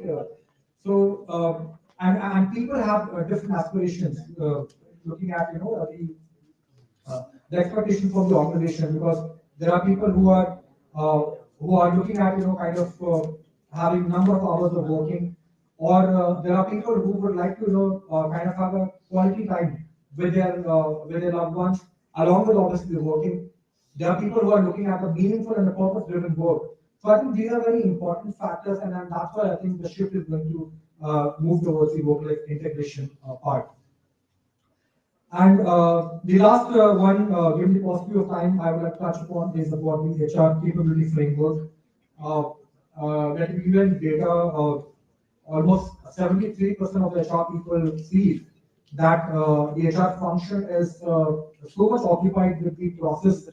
It's cumbersome processes that they are not able to, kind of look at their own capability development, right? Similarly, the C-suite leaders, almost 63% of them, they believe that, HR is more attuned or more oriented towards the administrative function. But I think, as HR professionals and as HR leaders for tomorrow, we need to understand that while we talk about the development of the organization's different disciplines and the function and people who are employed in the organization, we also need to look at, have a very close look at the capability framework for our HR professionals, wherein we are going to focus on the talent, leadership, organizational development, and the human framework as a whole. So I think that is something which is really going to be meaningful. And the and end of the day, ultimately, I think the future of HR and AI will ultimately point towards having more purpose-driven organizations who can give the future talent amazing I would say workplaces, the future of workplaces, and the workers to be associated with. I think that's what is going to trigger the talent.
Wifi चल रहा है आराम से मिलेगा।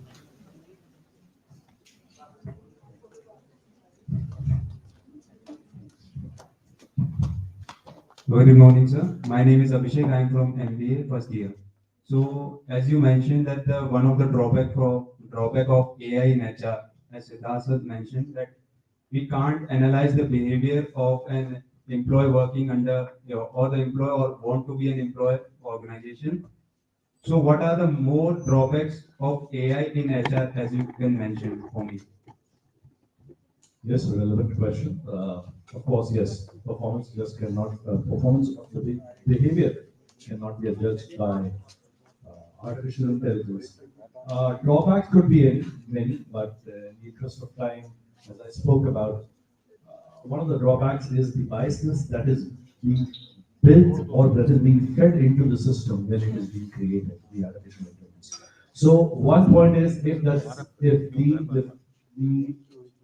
the artificial intelligence is being fed by someone who is already biased, right, that is going to create a problem. Then there are various other aspects also. Let's talk about the things that I can say compensation and benefits, right? I'm sorry, I'll say that there are some areas where AI, and that's my belief, I stand to be corrected or we can have a difference of opinion. In terms of compensation benefits, it's a very, very risky thing to do that, right? You might have the best of the AI, putting a lot of logic going into your HRMS, integrating with it and things like that, and come up with a proposal, etc. But that was just not work because compensation and benefits is a very sensitive thing. It takes into account many, many other things beyond just the compa ratio, etc. and things like that. So there are certain disadvantages I could think of these. I hope that answered your question. Yes. Thank you.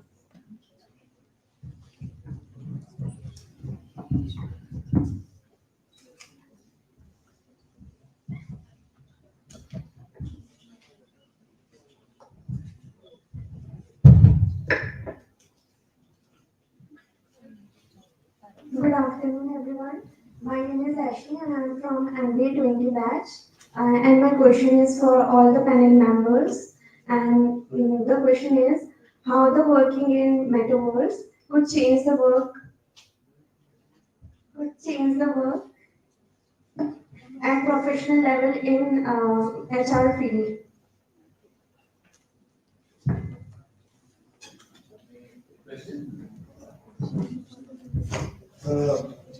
See, let me first try giving you answer how about metaverse and all this technology, right?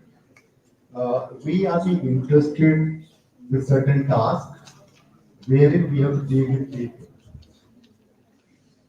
As a student of neuroscience, I feel like, as I said in my speech, that no two people are same. It means when I'm applying my practices on people, I need to be very careful in that. But the question comes my personal biases in that. When you talk about metaverse or any topic for that matter, somewhere that is not being taken care of well. I give simple example. We have developed a product. I'm sure before that, I'm sure you must have read in maybe reading that map of one has to be done basis production and productivity. Right? Since 30 years back, 35 years back, when I was a student like you, was studying the same thing. I started asking this question: why? How can I look at the productivity of a person?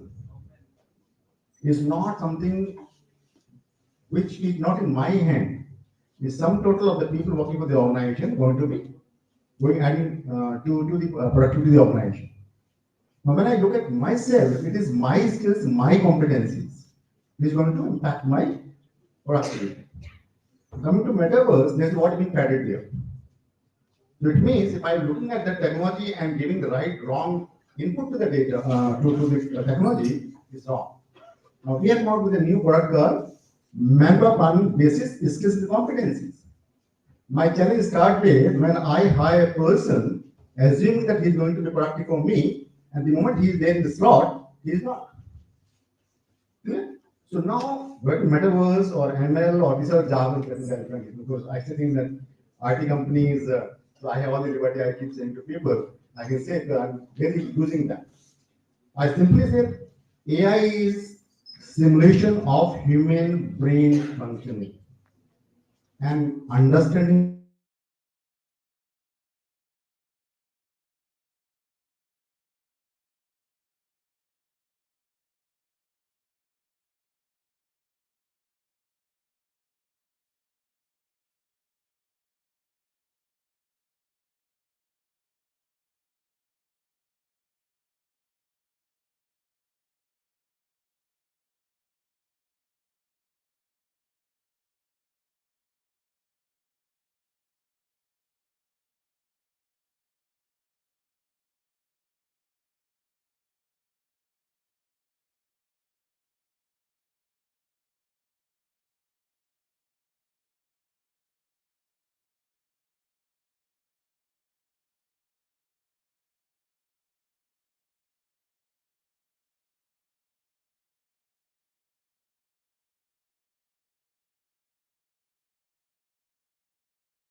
Advice in the. required. Yes, required. Right? Yeah.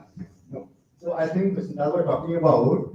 That when you are what called drafting or writing your CV, you may come across people who will help in writing CVs. Now the question comes when I look at the CVs and I have the same standard, what you call format, same standard skills, same standard words, whom to hire. So hiring is a very second, very distinct challenge. First thing, whom to look at the CV and call in for interview. Now this is challenge for me. And believe me, somewhere we are losing good talent in that. Because you go and talk to Naukri.com, sorry, I should not use the name. They'll help you in creating your CV. Same format, everybody has done the same thing, but I say to the extent that I have not done in 30 years, that what you have done it maybe in 2 months. So say CV, I say company benefit, I say PMS, I say a very fancy word nowadays for organization development. You can't develop your home and you want to change your organization. Anyhow, so this is jargons or maybe we are living that age, we have to deal with that, so we are living. But yes, challenges for HR manifold. First thing first, that you to go beyond your books, let me tell you, because I think this is to Commodore Sao, maybe the other senior faculty here. HR could not be studied in one book. You could need biology, and when you are a commerce guy, reading biology and amygdala and hippocampus or hypothalamus, it is telling for you. And then you say, I'm going to change behavior people. You can't. Right? So, this is what I would like to. Just to complement to Sir's thing, I think you talked about the industry 4.0 and the human skills, right? I believe I think the technology is obviously disrupting, right? It is changing in a big way, which is good also, right? Because ultimately there might be kind of a replacement of certain roles, or certain roles might become redundant, but there would be creation of lot many other roles which are going to be there in the future, right?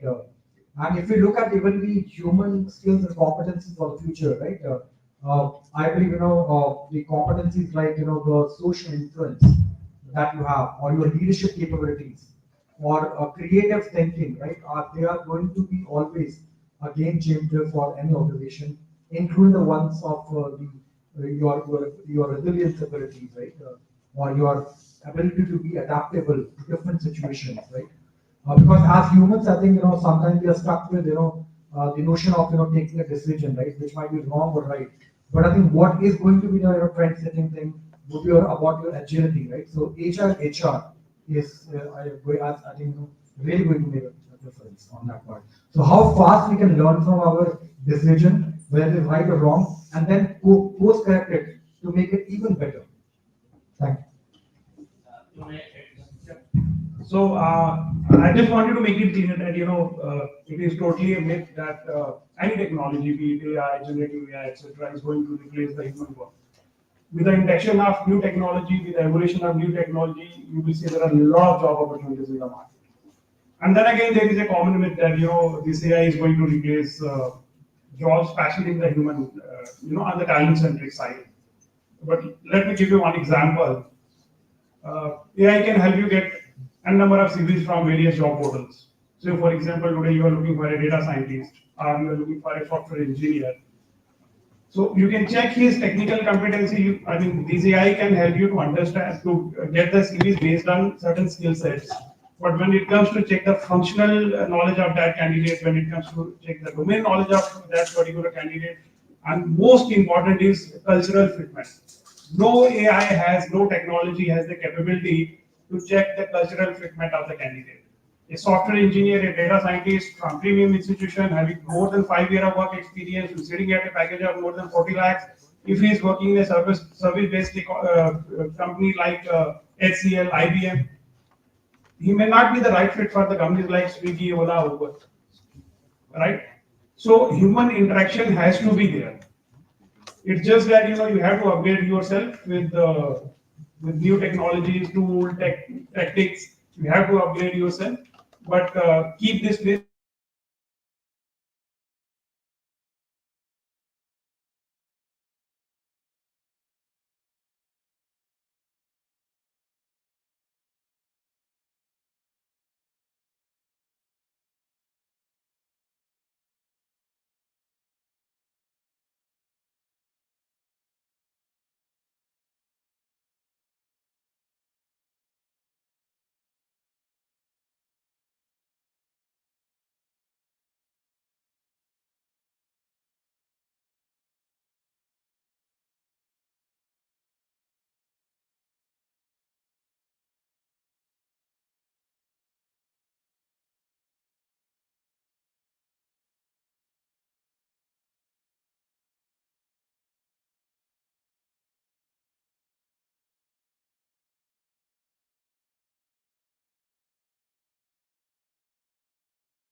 Ensure that everyone's job is safe and secure, right?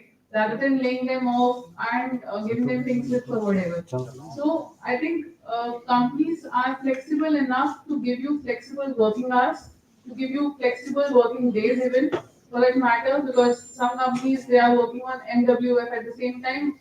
some companies have given you flexibility to do any 3 days as per your flexibility to ensure that work-life balance is taken care of, right? There, AI is somewhat, we can say, is playing a role in ensuring that your working hours are taken care of, your quality metrics have been taken care of, where the company's SLA, TAT, and the deliveries are not getting impacted. Until and unless, till the time you are ensuring that your quality, your delivery, your parameters, whatever the companies have set for you, that is taken care of by you by performing, by delivering the quality work. I think it is good enough, and companies are understanding that not only the work but families are equally important. So they are giving you flexibility to work on a hybrid mode. And most of the scenarios, I personally have seen that where the working mothers are there. During the COVID, they have built up, they have performed extremely well at the same time taking care of the family. So companies have even given them flexibility to work from home till the time their child is of around 5 years of age. So I think companies are equally understanding the importance, as well as they are utilizing the AI tools in a better way to ensuring and checking their deliveries and their performance, so that their even the promotions are not getting impacted. Because I think in the IT industry, or for non-IT for that matter, promotions are they are giving promotions to even the working mothers also, because they have seen that, as I think he rightly said, women empowerment. That's what which is coming in picture these days, and rest assured that AI is going to play a very important role if we are going to deliver our best. Thank you, ma'am. Something is very, this topic very close to my heart. You were social animal before COVID, and you are social animal even after COVID. 65% of your traits come from your genes. 35% of attributes come from learning while interacting with the society. Sitting at home, this 35% you cannot learn. It means you may remain at home doing some repetitive jobs, but coming to your managerial skills, you need to interact with the people around. So I know the Gen Z or whatever Z you talk about, they feel like sitting at home and becoming project managers, general managers. You can't. You may remain a coder, writing codes, or maybe some repetitive jobs, because there are so many jobs or tasks in the organization that need to be done sitting at home. So if you want to grow and earn more money, and I'm sure you build your ambitions, because not for the reason of serving society, for the reason of making money. Am I correct? And that will crores. To reach to that level of crores, you have to interact with people and learn all these competencies. Thank you, sir. Thank you, sir. I think that's a great point. Also, just to add on to that, since you talked about the remote working, right? And even during the COVID times, also we are seeing that most organizations went remote immediately, right? But gradually over a period of time, even the organizations who were completely remote for 2 years or 3 years, now they have started coming back to the offices, right? So the future is definitely going to be about the hybrid, because in the remote world, our leaders are not equipped enough, right, to understand the challenges which they are facing at home or while working from anywhere for the matter, because they are not in close proximity to their teams, right? They are not having that human interaction, as we rightly said. And we might have a great technology or tools, right? But ultimately, to develop that leadership capabilities, you have to understand your people. You have to know your people. You have to understand their challenges, and that is when you can truly lead them in a great manner. Thank you. Thank you, sir. Thank you so much, everyone. Now I will request Air Commodore Dr. Jayant Kumar Tau, Director AME, to felicitate our guests with token of appreciation. Major General Sumit Mehta, Vishesh Seva Medal, Chief of Staff, Delhi Area and Chairman AIMD.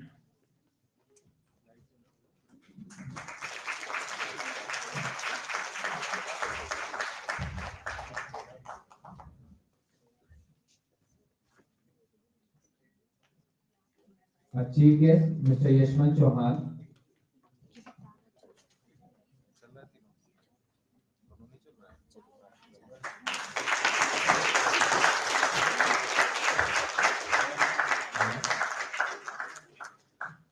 Guest of honor, Mr. Rajesh Tripathi.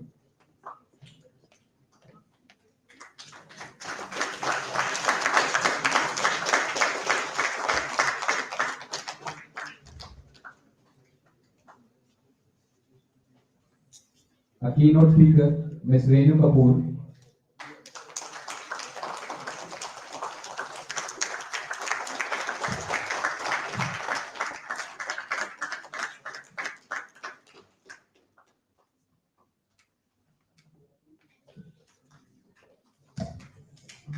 Mr. Siddharth Srivastava.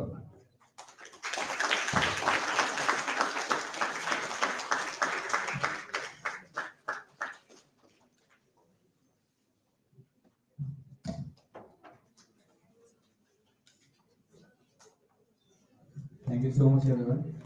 Now, I would request Dr. Anubhav Verma, Academic Head AIMD, to deliver the vote of thanks. So please.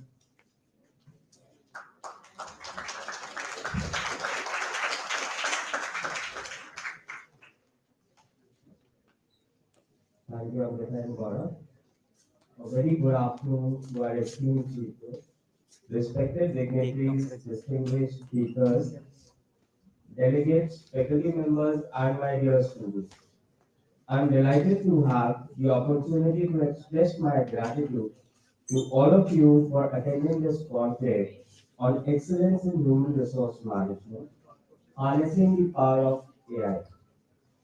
Today, I believe all of us are somewhere or the other using AI and the exponentially evolving technological ecosystem, which is now a part of our daily life, be it our home or workplace, as has been rightly pointed out by our panelists.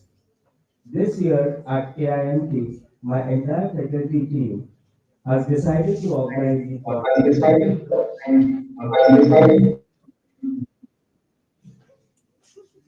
and seminars focused on emerging technologies and its impact on various functional areas of management to better equip our students.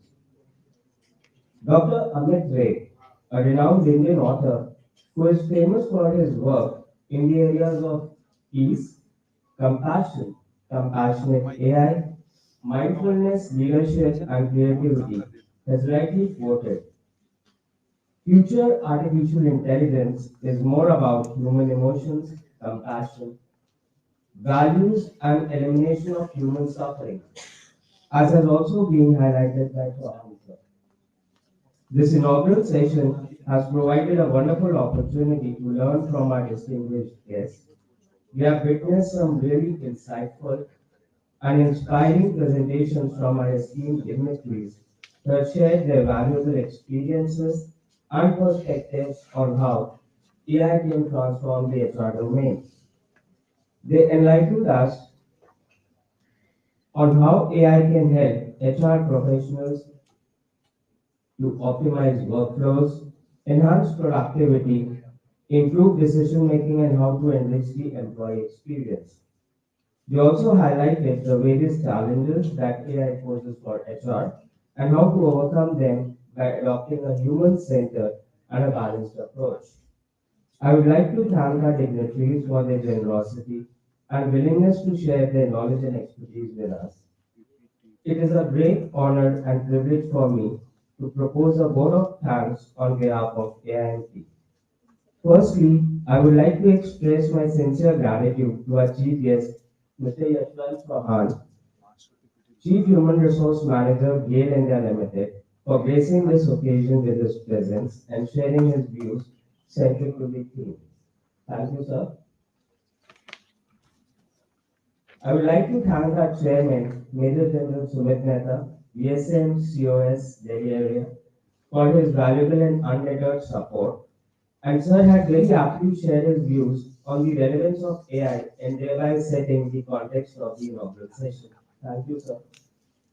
I extend my sincere thanks to Rajesh Tripathi, sir, CEO, Kenbox Technologies Private Limited, Siddharth Srivastava, sir, Associate Director, R1 RCM Group, and Ms. Renu Kapoor, HR consultant, who have enlightened us with their valuable insights and perspective on various aspects of developing AI in HR processes.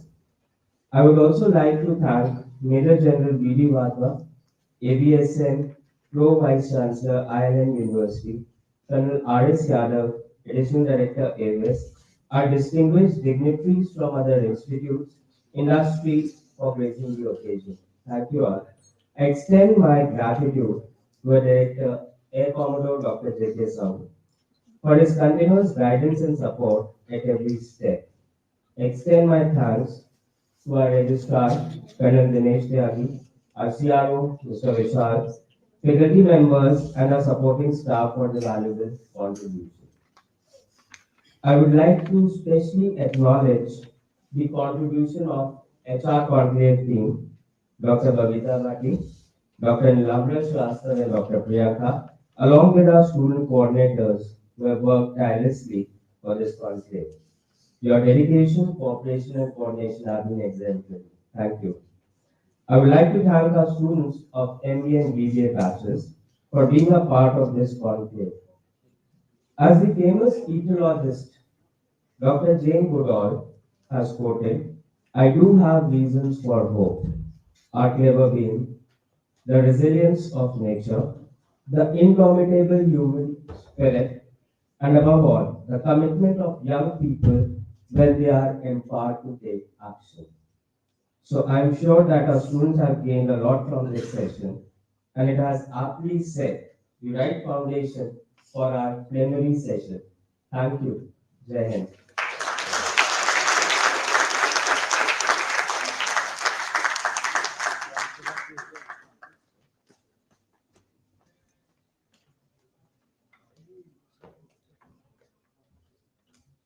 Thank you so much, sir. Now I would request all the faculty members to come up on the stage for a group photograph.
Now I will request all for the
of Army Institute of Management and Technology, it gives us immense pleasure in welcoming you all back in the plenary session of HR Conclave 2023, HRM Processes and Practices with AI. AI will transform HR from a process-oriented department to a people-driven function, unlocking human potential in ways we never imagined. I, Radha, And I, Vardhan, feel privileged to be your host for the session. At the outset, we would like to express our deep gratitude to all the dignitaries for joining us today. Now, I request Dr. Anubhav Verma, Academic Head AIMT, to felicitate our session chair. Mr. Anupam Vasan, ex-MD Intertape Polymer.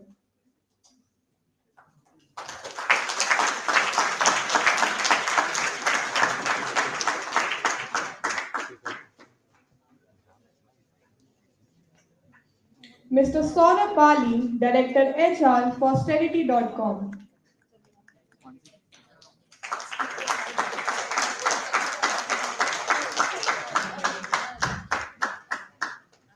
Ms. Menka Handu, T&D Professional Sci Future Storyteller.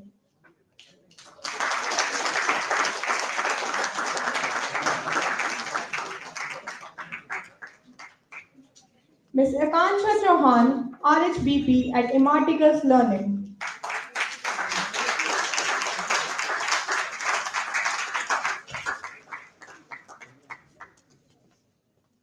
Thank you, sir. now I would request all the dignitaries to take their seat at the dais.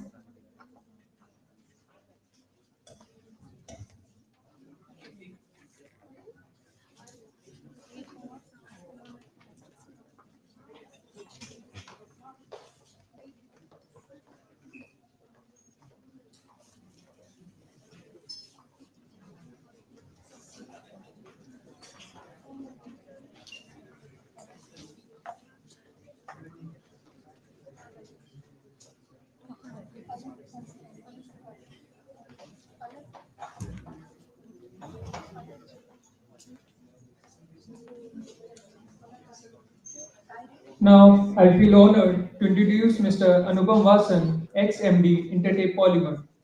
Sir has a BTech degree from NIT Surat, an MBA, and a diploma in modern applied psychology. He is a counseling practitioner skilled in rational emotive behavior therapy and cognitive behavioral therapy, bringing over 30 years of experience from influential companies like 3M, SKF, Delphi, and IPG. Sir is a highly effective business operations executive known for strategic vision and adept navigation of diverse challenges. His expertise lies in establishing operational excellence, translating conceptual models into actionable growth strategies, and aligning internal organizational for success. So, has held various leadership positions such as Managing Director VP Internationals and Director in entities across India, Germany, and China. So, has successfully managed P&Ls exceeding over $150 million. His experience encompasses initiating and growing global enterprises, supervising sales and marketing endeavors, leading product development and application engineering projects, proficient project management, implementing lean manufacturing practices. Now, I would request Sir to grace the podium and enlighten us with your thoughts. Sir, please.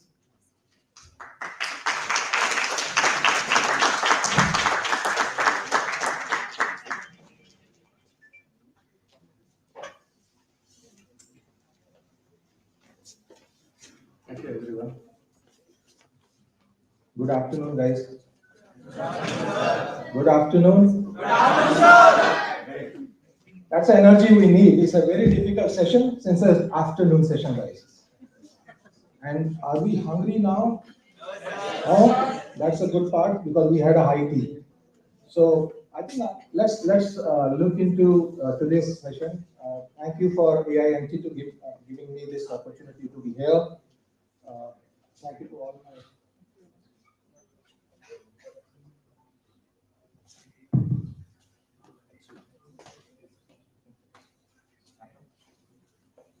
Okay, before we start, can you hear me well? You can? Okay, so in the morning session, we had a great, understanding of overall HRM and how AI is going to influence, right? You got understanding? So I have a few questions, starting with, how many of you are using AI today? How many? All of us, so I don't see all the hands. Everyone. So we all are already using AI in our daily lives, right? How many of us?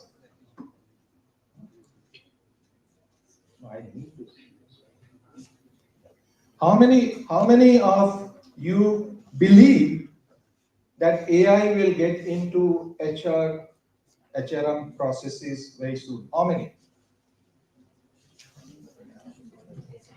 Okay, as is, because I see you as a future CXOs. So we are in this room, around 25% of the population of our future CXOs are saying we will see AI in HR at this time, which is fine. How many of you believe that AI would hamper the jobs?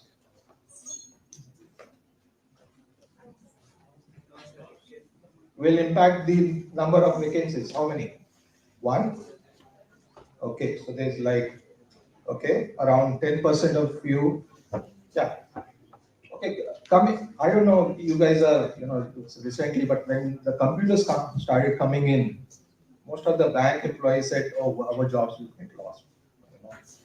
But what happened actually, jobs actually multiply. When the efficiency and the productivity comes in, the growth comes in, the GDP grows, and with the GDP growth, there's a lot more to do, So jobs will never, what job will surely come down within a bank branch. It has impacted the branches. If you go to today, there's no need to go to branch. So that means when you get into any bank branch, you see how many people, have you noticed anybody visiting now? No, not you, right? But normally you go now, there's 6-7 people in the whole of branch they're handling. So that's a powerful, but then is the banking going down?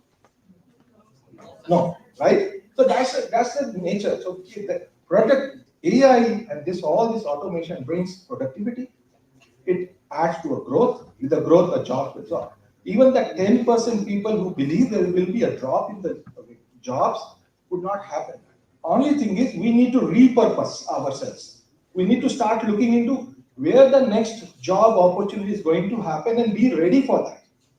If we keep sitting that job will come and not preparing for the future, then there is a problem. So I will start with few basics, since you guys are my future CXOs and I love to counsel CXOs, so you can be my potential candidates. So I would like to engage everyone here. So I want to share with you a few things, some data, before I hand over the to the processes to everyone. You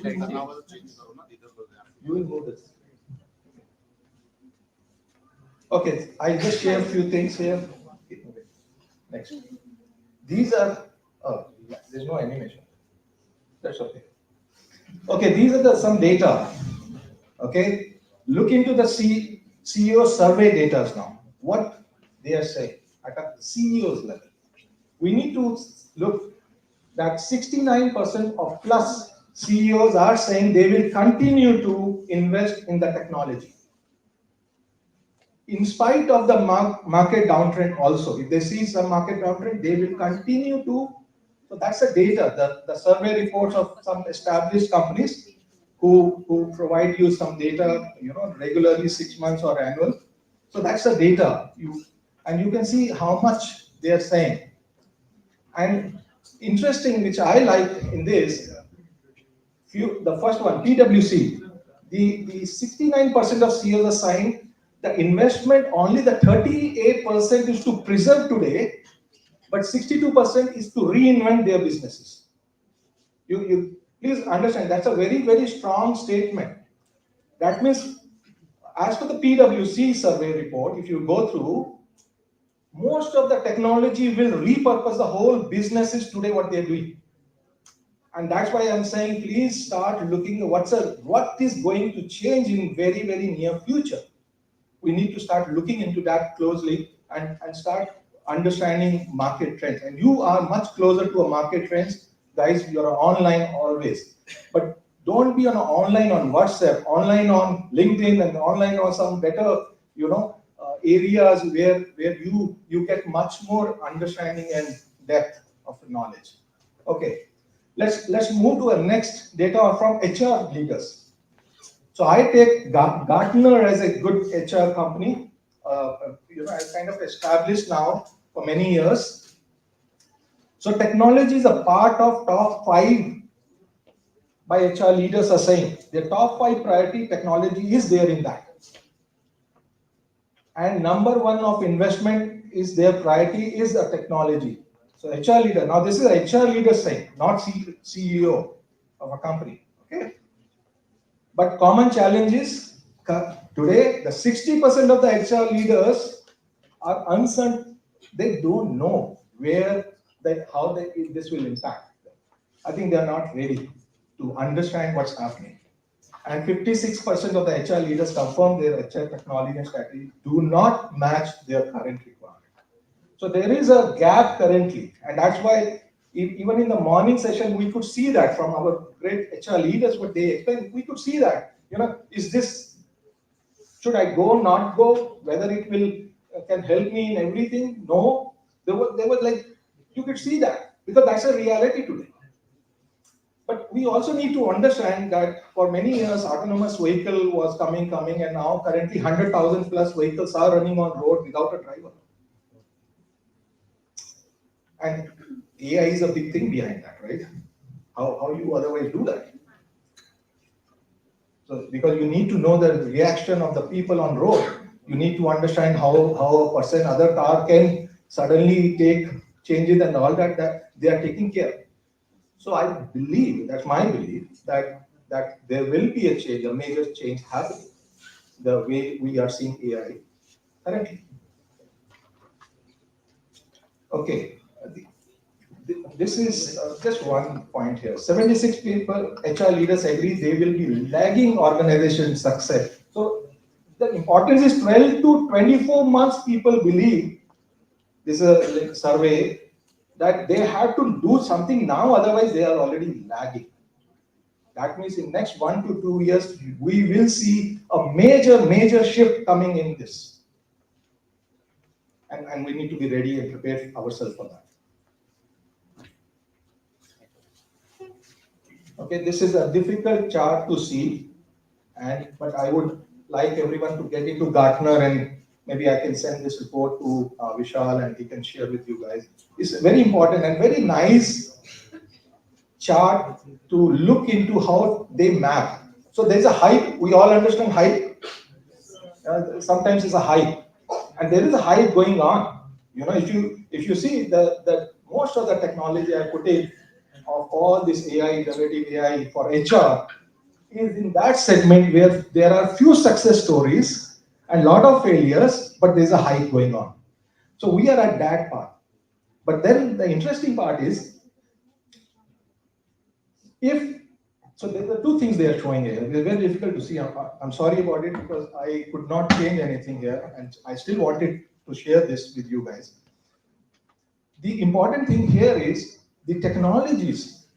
If they get implemented, their maximum outcome will happen in next maximum 3 to 5 years. All the technologies will give you the maximum possibility.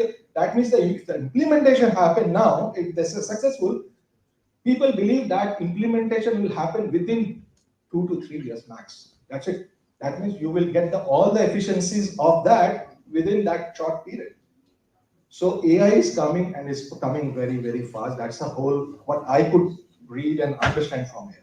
And we need to prepare ourselves for that. Okay, next slide, please. Okay, I'm not getting into the definition. Let's get to next one very important thing which I want to share. We all understand NLP. NLP, guys. Okay, in AI, the first thing which was handwriting recognition, speech, image. Today, the AI is better than the human being. That's what this graph is showing. In these 5 things, NLP has, natural language processes has taken over. The AI in that part has taken over the human capabilities already. We need to understand what's happening. Okay, so that's again data. Okay, now coming to AI in HR, few examples, lot of verbiage, but again, I think it's good to know what's happening. It's good to know, understand the data, before you take a decision, what next for you guys. So there's a data which can help. So these are the companies which are already using AI. Of course, the recruitment, we all have understood that something AI is already coming, and most of the companies that examples are on the recruitment. There's also example on the training, onboarding, all that is already happening. So these are the simple things which are happening, and these are few of the advantages or efficiencies which companies have already seen it. These are the examples of that. Just in the summary of that, as per the Gartner, again, their report, these at this time, these are the HR technologies being used. This is what is happening at a just very high level. Few examples were real from actual companies, but this is with overall in summary, like our speakers in the morning session said, the talent acquisition, voice of employee, and learning. These are like really happening today. Okay, so thanks, and wishing all the presenters a very best for your sessions. So I now hand over to you guys.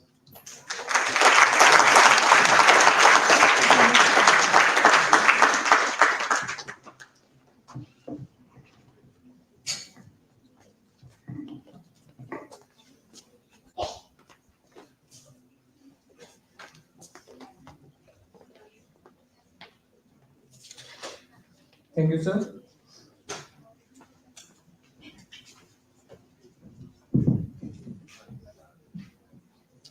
Now, I would like to introduce Mr. Saurabh Bali, Director HR for Posterity.com.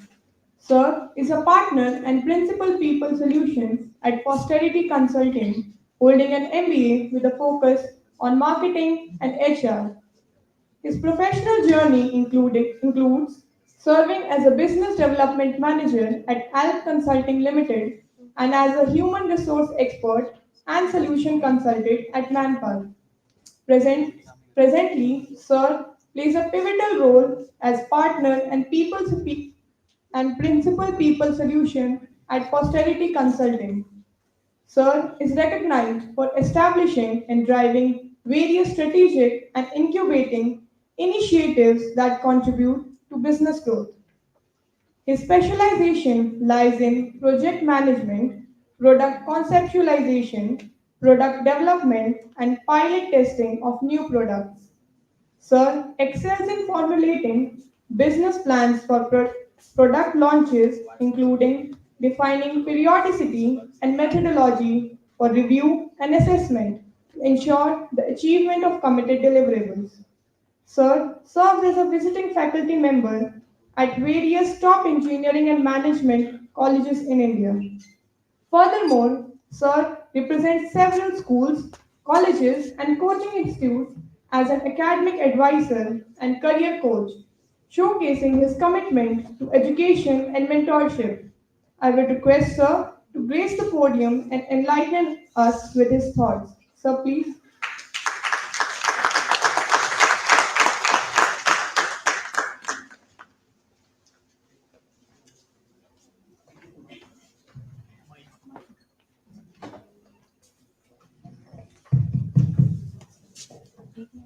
Very good evening to all of you.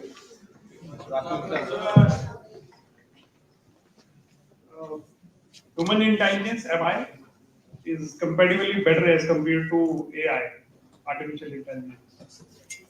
You want me to prove it? I can tell you अभी आपके दिमाग में क्या चल रहा है. बताओ? एक और आ गया. हाँ? बोर हो गए हम सब. So let's talk something that will help you to enhance your employability skills. You will get a lot of chance to learn about the technologies, practices, the implementation of technologies in new roles. But what I believe is more important right now for you is to enhance and to ingrain the skill set, capabilities that will make you employable. Your MBA degree is just a piece of paper if you don't have the right skill sets. You are investing your good 2 years, a lot of parents' money. But what is going to be the output? Have you ever decided what is going to be the output? And I will also make it clear to you that there are a lot of job opportunities in the market, and it is just because of all these technologies. Those who have developed a kind of fear in their mind that these technologies are going to take their job, it is just a myth. Those who are planning to pursue their career in human resource, those who are planning to be a good industry leader, yes, technology has become the part of your day-to-day life. If you have a fear toward the technology, you have to keep it aside. But yes, your soft skills, your IQ, your EQ, your domain knowledge, your functional knowledge, and your academic concepts will play a very important role in your life. So before we proceed, I'll give a brief introduction of my company so that it is going to be relevant for this session. The reason you will make it will give you a the proof that what kind of the job opportunities are there in India, and what is going to be the future trend at least for another 2 to 3 years. So before we proceed, we will do a test. जो सब लोग अपने phone पे लगे हुए थे, जैसे test का नाम लिया सबके कान खड़े. तो अगर आप लोगों ने ये टेस्ट पास कर लिया, फिर बाकी सेशन नहीं होंगे. सॉरी, नाक परेशान हो गए दोनों. तो अगर आप फेल हो गए तो फिर मुझे भी झेलना पड़ेगा और इन दोनों को. ठीक है? Don't worry, it is not going to be a pen paper test. तो आप डरो मत. जो सो रहे हैं वो जाग जाएं. So shall we start the test? Yes, sir. The test is like, you have to keep your left hand like this, left hand like this, and right hand like this. Left hand this, and right hand this. And the moment I say 3, you have to clap, and you have to clap together. सब एक साथ करेंगे, ठीक है? 1, 2, 3. मुंह से clap करते हैं. ये गड़बड़ हो गया. एक और था. ठीक है, 1, 2, 3. वो देखो बाकी खड़े हैं. Last chance. क्लैप कर दिया फिर वापस कर लिया था. 1, 2.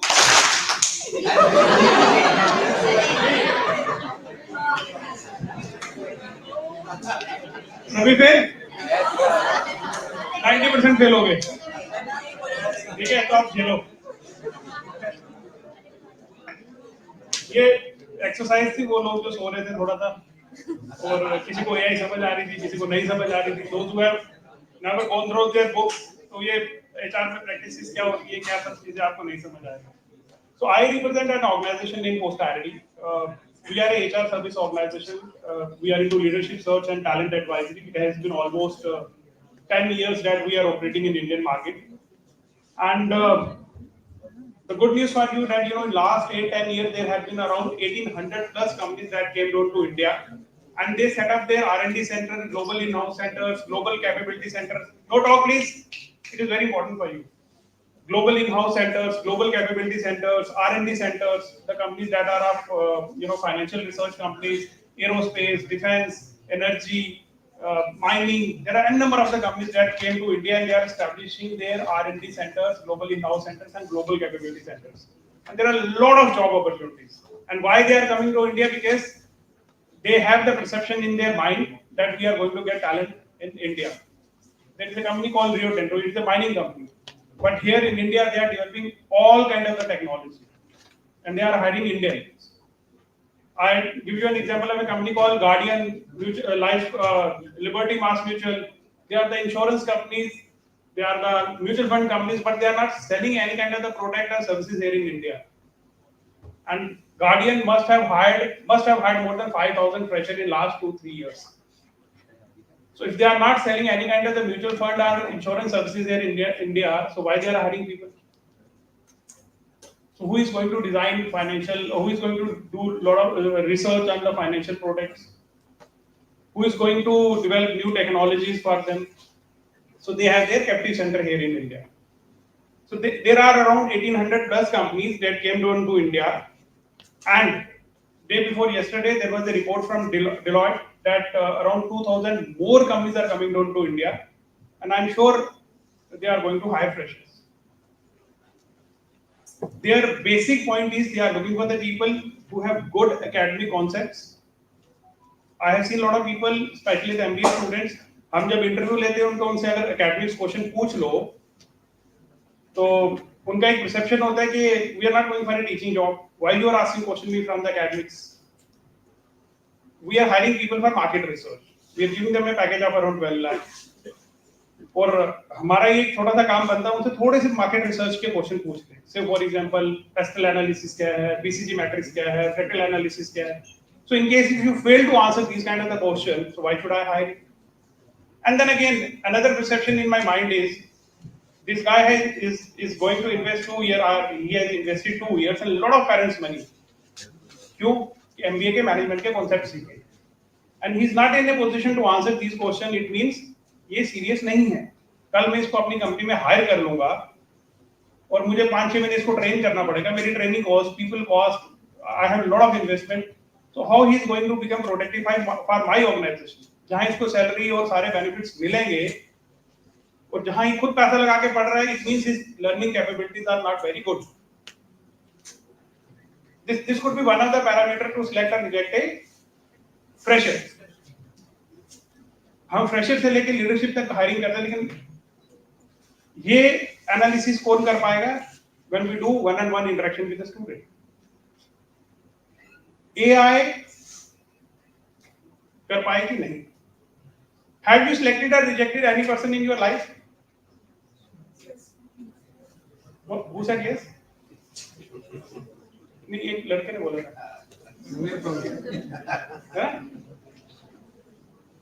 You must have selected boyfriend, girlfriend in your life, friend circle, roommates, classmates. क्या किसी AI ने उसके पैरामीटर्स स्कैन किए? Some apps can help you to know his contact details, phone number, pics.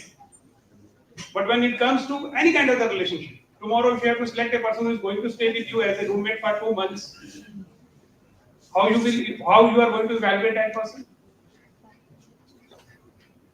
You have to select a person who is going to sit with you in your examination. हो सकता है भूल गया उससे पूछ लूंगा. How you are going to select that person? कोई app, कोई एप्लीकेशन, कोई AI टेक्नोलॉजी select करेगी? Yes or no? So tomorrow if I have to hire a person in my organization, so these kind of the technologies can help me to fetch resume from various platforms. It could be Naukri.com, Monster.com, LinkedIn. But when it comes to the cultural fitment, when it comes to the selection, you need human interaction. I'm trying to make it in a very similar, simpler form so that you can understand कि jobs आएंगे या jobs जाएंगे और आपको कौन सी technology सीखनी है, right? मैं इसको और भी बड़े कॉम्प्लेक्स वे में आपको समझा सकता हूँ लेकिन that is not for you. That is for the people who are having at least 4-5 years of work experience. So you understand, no one is going to replace human interaction in recruiting or talent acquisition. Recruiting and talent acquisition is going to be one of the very crucial part of any organization. The people who are from recruiting and talent acquisition background, they have this training in their hand. Organization का training उनके हाथ में.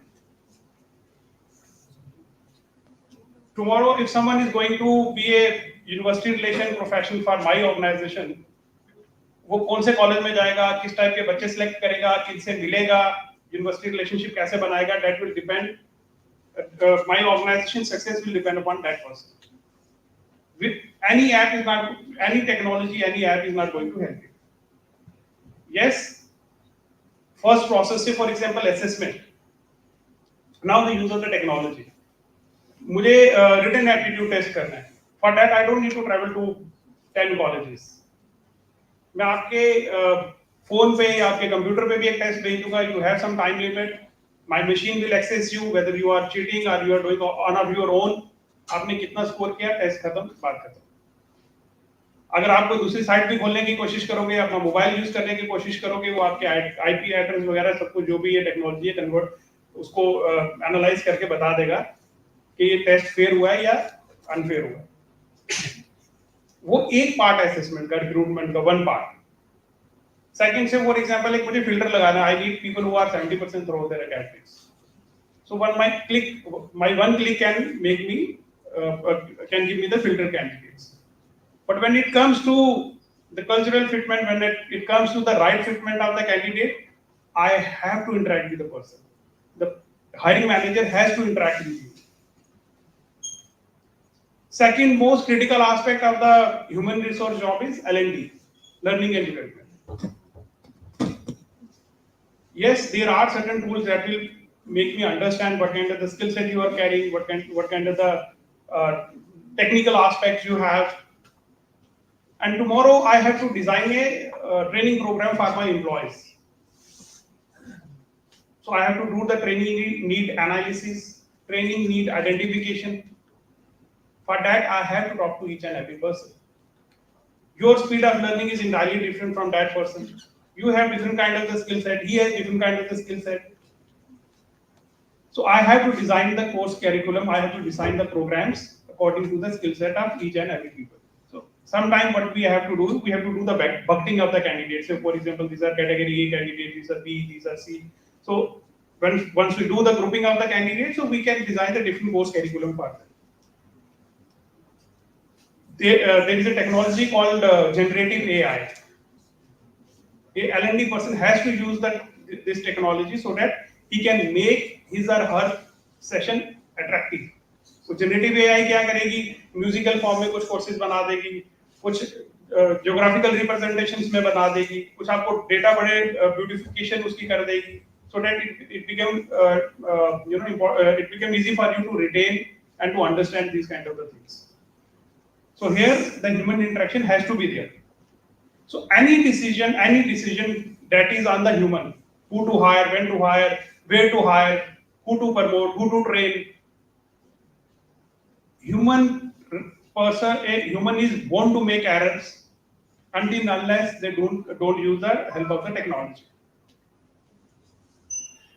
कभी-कभी I don't call it as a biasness, I call it as a human error.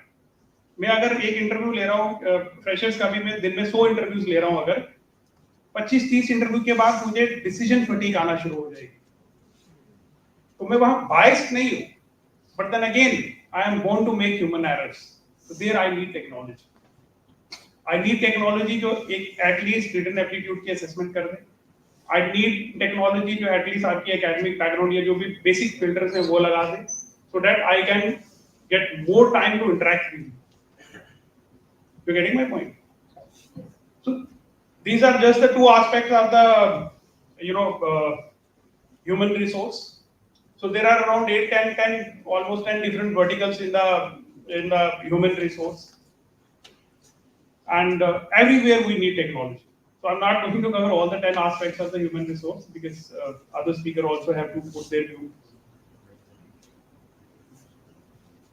So being a fresher, you have to keep your eyes and ear open to learn the new technology. Even you are in HR, marketing, sales, finance, there are a lot of tools and tactics. There are a lot of technical applications that you have to learn. But your academic concepts, your soft skills, your business ethics, your work culture, your work ethic has to be good. So you have to work on all these parameters. And one more advice that this is completely a myth. No technology is going to take your job. Right? Pleasure talking to you all. God bless you. Thank you.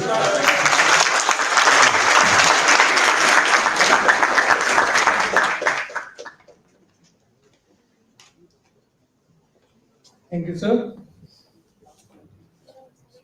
Now, I would like to introduce Ms. Menka Handu, T&D professional sci-fi future storyteller. Ma'am is a result-oriented coach, L&D strategist, blogger, learning culture curator, and academic researcher. Ma'am has a BE in Information Technology from the University of Mumbai and has been in learning and development for 15 plus years. Ma'am has worked with organizations of great repute in the education, IT, ITES, and IPR industries, having strong expertise in training delivery, content development, sales training and support, CRM team management, and CSR activities. Ma'am is also a Kashmiri artist, a storyteller. She started a channel, Ashwin Koshor, on YouTube in April 2017 and telecasted her first comic video intending to preserve the Kashmiri language and spread cheer and laughter. It was soon followed by many more comic video monologues. Her screen name is Dida. The work was featured in Humans of Kashmir, The Great Kashmir, INS News, Kashmir Live, BBC Urdu, and Big FM 92.7 Srinagar, Women Dreamcatchers, The Better India, Hindustan Times, Dainik Bhaskar, Indian Express, A Story Club US, and many more. Ma'am has traveled extensively within India and parts in the United Kingdom and speaks about half a dozen Indian languages like Kashmiri, Hindi, Urdu, Punjabi, Marathi, and Gujarati. Now, I would request ma'am to grace the podium to share her thoughts. Please, ma'am.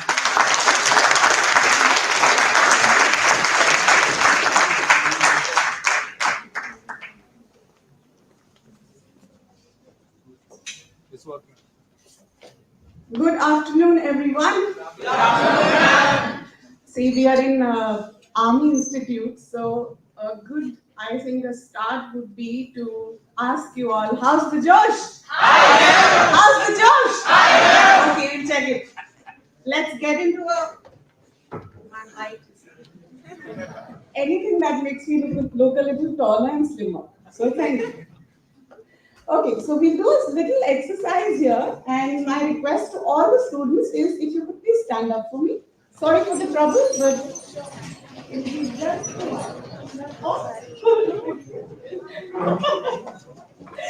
Thank you very much. Thank you very much. So we'll do a little exercise here, and it's a simple clapping exercise. So we'll start clapping, but let me explain. So we'll do slow claps, and then we'll go higher, higher, higher, higher, and higher. Understood?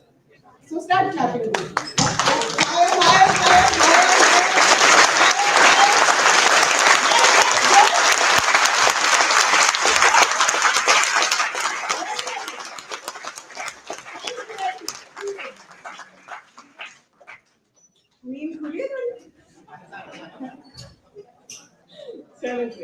Okay, the topic that was given to me was personalized employee development.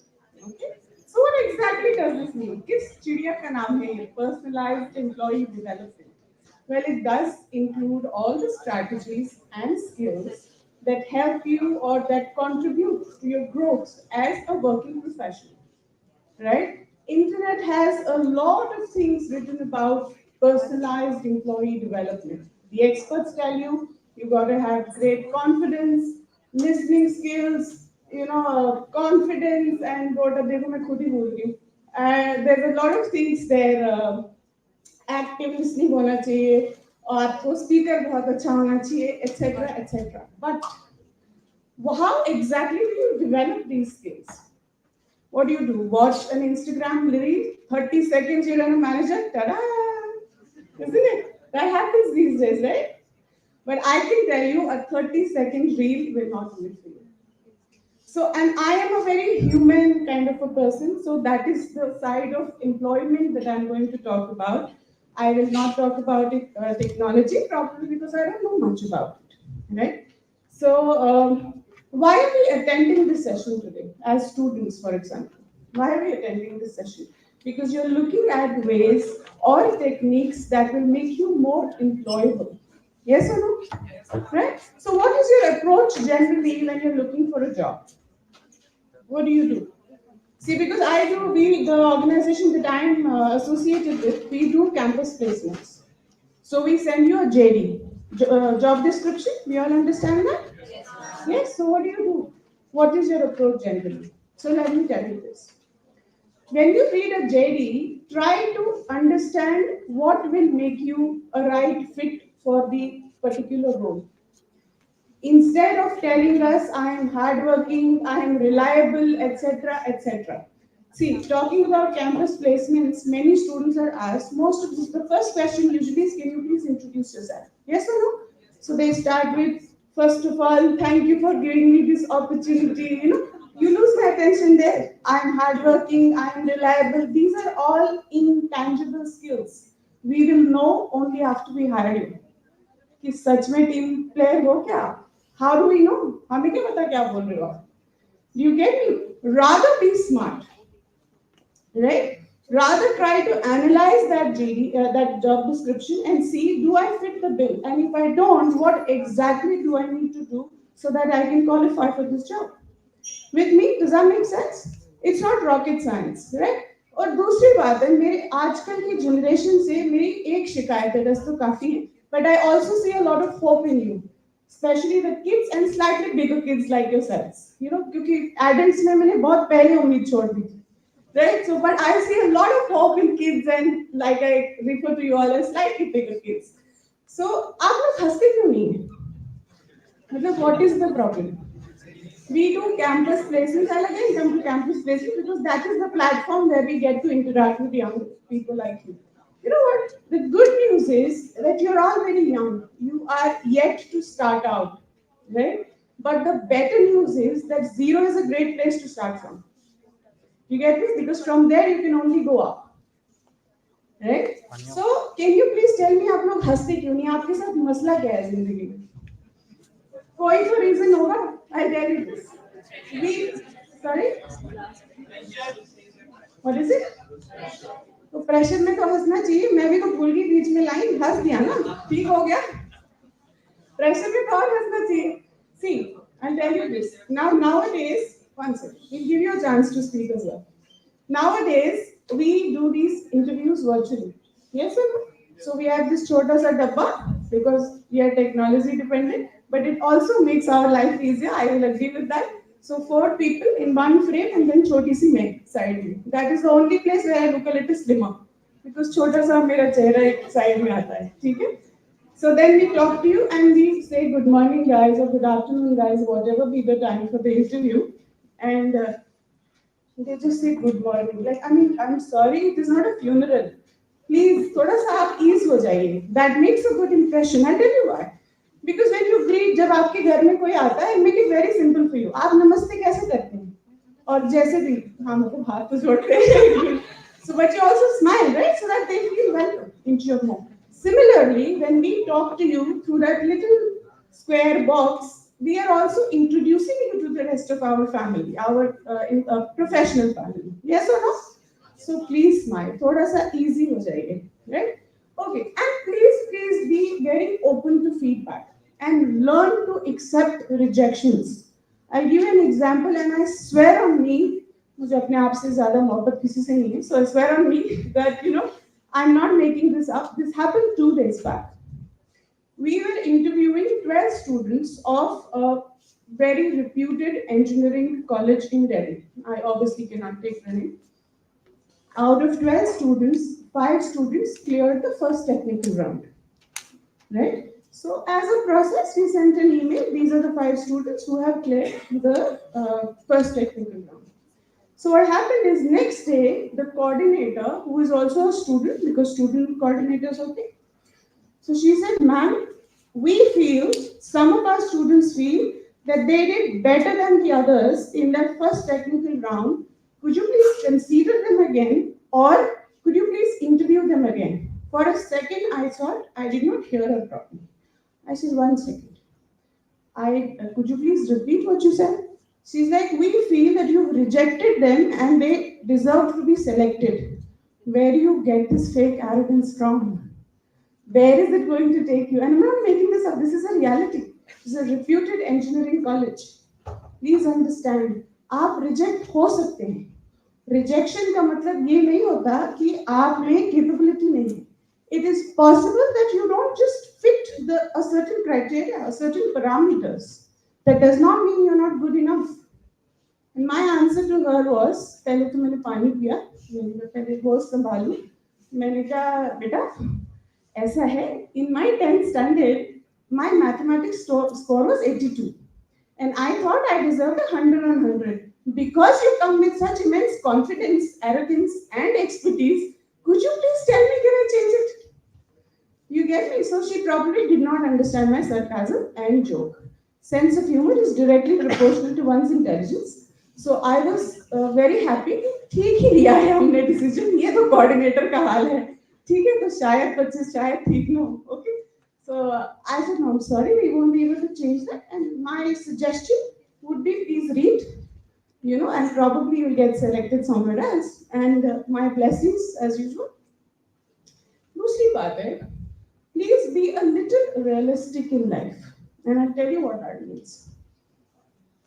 आप लोग ये नहीं देखते, हाँ, it comes to somebody was asking this question also, that you decide upon these CTCs and then you tell us इतना ही देंगे, इतना नहीं देंगे. हमारे बच्चे तो, there was one college, and I'll tell you this. I'm not making this up. I'm sharing anecdotes from my personal and professional life. ये 100% सत्य है. Offline, क्योंकि आप लोग live हैं, so I can't take names. Offline, probably I can tell you who those colleges were or who those students were. Probably you have friends there and you would know them. And please pass on little sense to them, if at all. The idea is not to demean, not to pull down anybody, but I'm only trying to help you as a well-wisher who has seen more summers. And like I said, I have a lot of hope and faith in these slightly bigger kids like yourselves. Okay, I really wish you well. Khadam nahi hua, ruko. So then what happened is, so this was this story. Now I'll tell you another thing. I want to be happy, bro. This is the, right? I just want to be happy. करना जीवन में क्या करना चाहते हो? I want to be happy, bro. Good news, don't we all want to be happy? I want to be happy as well. I want to travel the world, bro.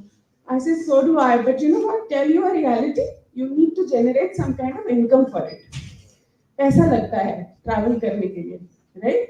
So you do need a certain means of livelihood. Please understand that. ये Instagram की 30-second reel देख के, please do not go away from the reality of life.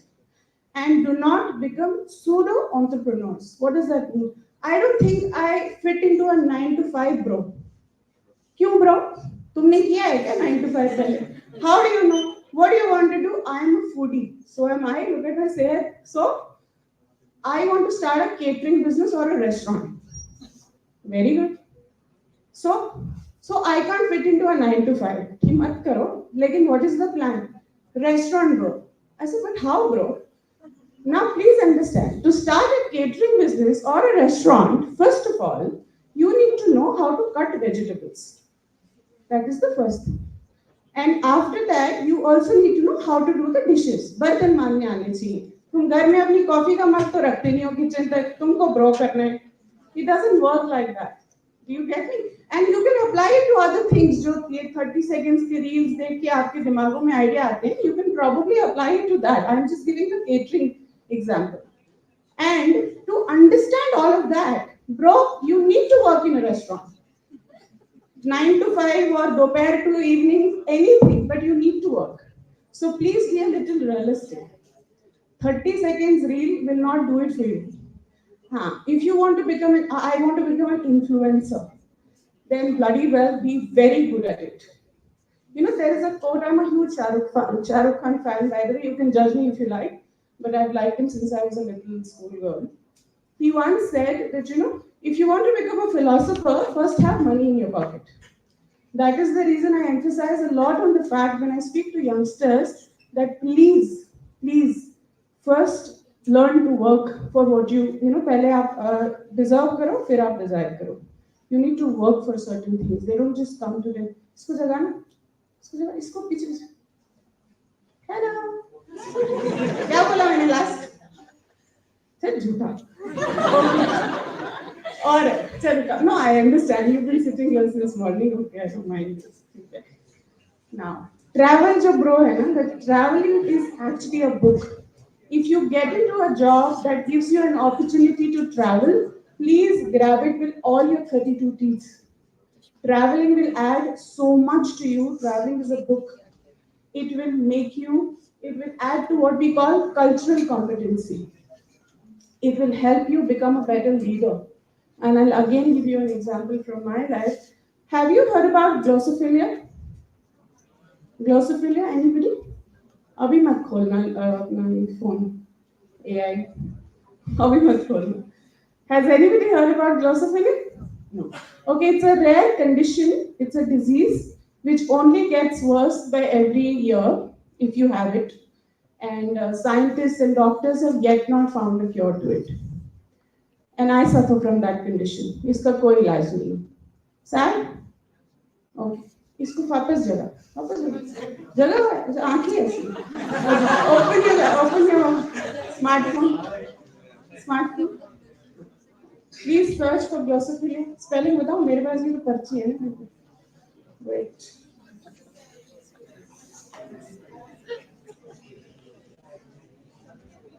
glossophilia.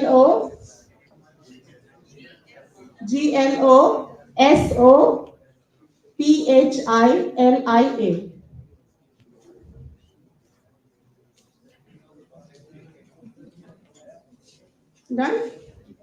वापस बोलो. फिर से बोलो. What does it say? मेरी गलत बीमारी. Did everybody hear what glossophilia means?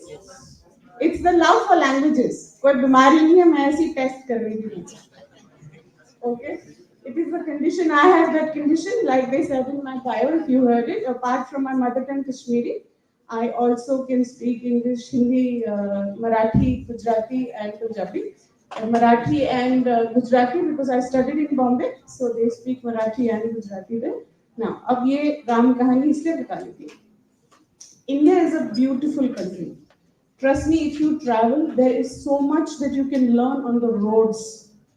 यहाँ समंदर है, यहाँ डेजर्ट है, यहाँ पहाड़ है, यहाँ पानी है, यहाँ स्नो है, यहाँ बारिश भी पड़ती है. You get me? It is a very beautiful place. And trust me, life is on the road, bro. Okay. Now, I'll again share one more example. I studied in Bombay, like I told you, I did my engineering from Bombay, so I can speak Marathi. So one time, I was in Bangalore, and I was working with HCL Ecosystems. Now, I had to travel, a work-related trip it was, and I had to go to Belgaum. Now, Belgaum and Bangalore are about 570 kilometers apart. Right? मतलब अगर आप वहाँ south में Volvo से travel करने का बहुत होता है, ठीक है? So you can, it's an overnight journey, and if you take a flight, it's about an hour flight, not more than that. And because Belgaum is in Karnataka and Bombay, as we all know, is Maharashtra, so these are all border states, right? And you speak Marathi in Maharashtra. And interestingly, in Belgaum, those people from Belgaum speak Kannada, which is a Karnataka language, and Marathi as well. So you can start speaking in any language when you go to Belgaum, either Marathi or in Kannada, Kannada. Now I finished my meeting say about 4:35, so I had time. I thought, chalo zara market dekhte. So I went out and I saw this one old uncle ji in one corner of market selling vada pav. Does anybody know what vada pav is? Okay, for those who do not know, it's like an aloo bonda that is fixed inside a pav. They put some red chutney in it and then you get mint, etc. Hot swab hota hai, theek hai? But you get authentic vada pav only in Maharashtra. So because I lived in Bombay for my engineering, so I have had tons of vada pav. ये सेहत मैंने ऐसी नहीं बनाई. So this uncle ji, I walked up to him and he was all bright and nice, ready to serve. So I asked him, I said, Kaka, don't vada pav and chaha paije. He looked at me, he's like, Arey, kaise? He's like, ho means yes, yes. So what I just said in Marathi means, can you please pack 2 vada pavs and 1 chai for me? He was so happy to serve me, and trust me, guys, I was so happy and so proud of myself that I could communicate with somebody who does not know where I'm coming from, who definitely knows that I'm not from here, and I can connect with him because I know his language. So, language helps you build human connections. Hence, it's very important to travel. And please develop glossophilia as well. I will not take much of time. Like I said, I believe in human connections. I wish you all the very best. आप बहुत अच्छे बच्चे हो. I'm sure all of you. मैंने सिर्फ एक को ही सोता हुआ पाया और मंडे को पता नहीं. So you've been a wonderful audience. I wish you all the very best. I hope whatever I said will add to what I like to refer to as a likability factor. You need to have a likability factor if you want to work with people. If you want people to listen to you, you can't have a straight face. Nobody will listen to you. There has to be some relatability. You need to speak to them. You need to understand where they're coming from. That is the reason we believe in face-to-face interactions with people. So that we can put them into situations to understand, can they handle pressure situations? And if they tell us, ask us for work from home, 2 minute में तो मेरा दिल ही बैठ जाता है कि बेटा आपको अभी आता क्या है जो आप work from home करेंगे. I think somebody in the morning also pointed that out. What will you do at home? You don't know nothing yet. Like I said, you're just starting out. Learn to accept rejection. Learn to be in an environment that challenges you. Develop more of self-awareness. That is how you will know on what you need to work on. What are your areas of improvement? Listen to more and more podcasts. Trust me, it helps. आपको AI में interest है, आप उन लोगों के podcast सुनिए जिन्होंने इसमें सच में कुछ किया है लाइफ में. It is an important tool. You can't escape technology. You need it. But so is human interaction important. And I promised you I'll not take much of my time. I don't know if I kept my promise, but all the very best and thank you very much.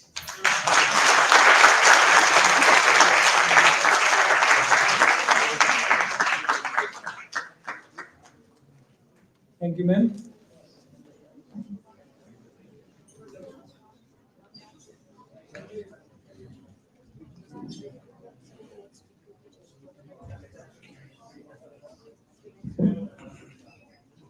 Now, I would like to introduce Akansha Chauhan, RHVP at Emarticus Learning.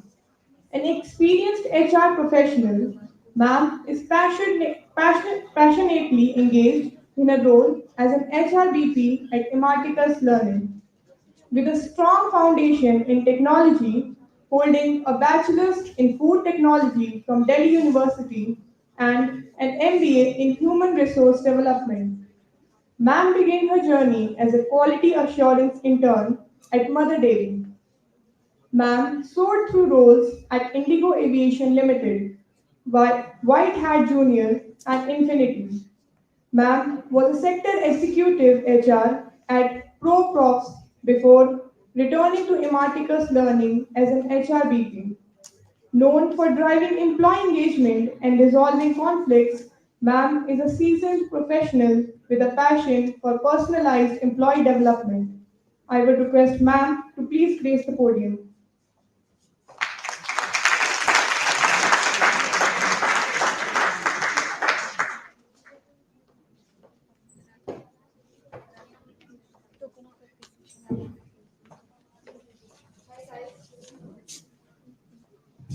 Hello, guys, can you hear me? Yes. Okay, first of all, इतनी सारी introduction जो उन्होंने दी, इतना कुछ करा नहीं है मैंने, ये बहुत ज़्यादा था. So, about my company first, Emarticus Learning is into EdTech space. When I talk about EdTech, we do the courses for the professionals who are already working, similar to CBOC, CMA, CFA, big terms, but professional courses. Okay? So my topic is enhanced and personalized employee development. ठीक है? आप लोगों के placements हो गए हैं नहीं हुए हैं? Can you give me a heads up? First year. Okay. Anybody who has previously sat down in any kind of placement or doing any internship, कुछ ऐसा कुछ? Okay. एक reality check बता दूं. जब placements होंगे ना, or maybe you might go on नौकरी, on Monster, on LinkedIn, and you will get offers. Some of you might get multiple offers, right? And some of you might get 2 offers, like 3 offers or something like that. तो आप मुझे बताओ, what is your factor that will be deciding which offer to take or which to drop? Package, good one. Or growth profile. yes, somebody said Profile. growth. Profile. Profile, yes. Profile तो आपने already check करा ना, apply करने से पहले. Multiple job मिल गए. Yes. Yes.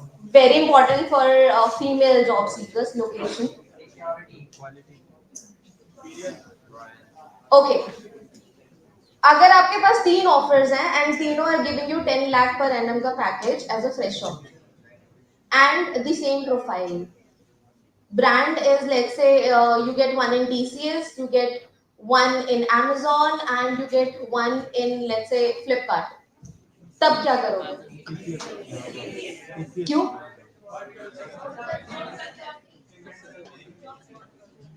Okay. The thing is, जब आप एक job को पकड़ते हो, let's say, सबसे relatable sales, ठीक है?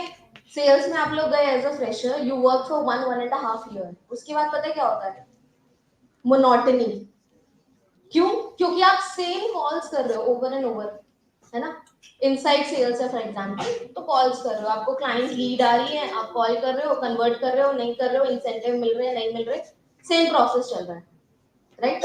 कुछ नया नहीं हुआ. तो नया कैसे होगा?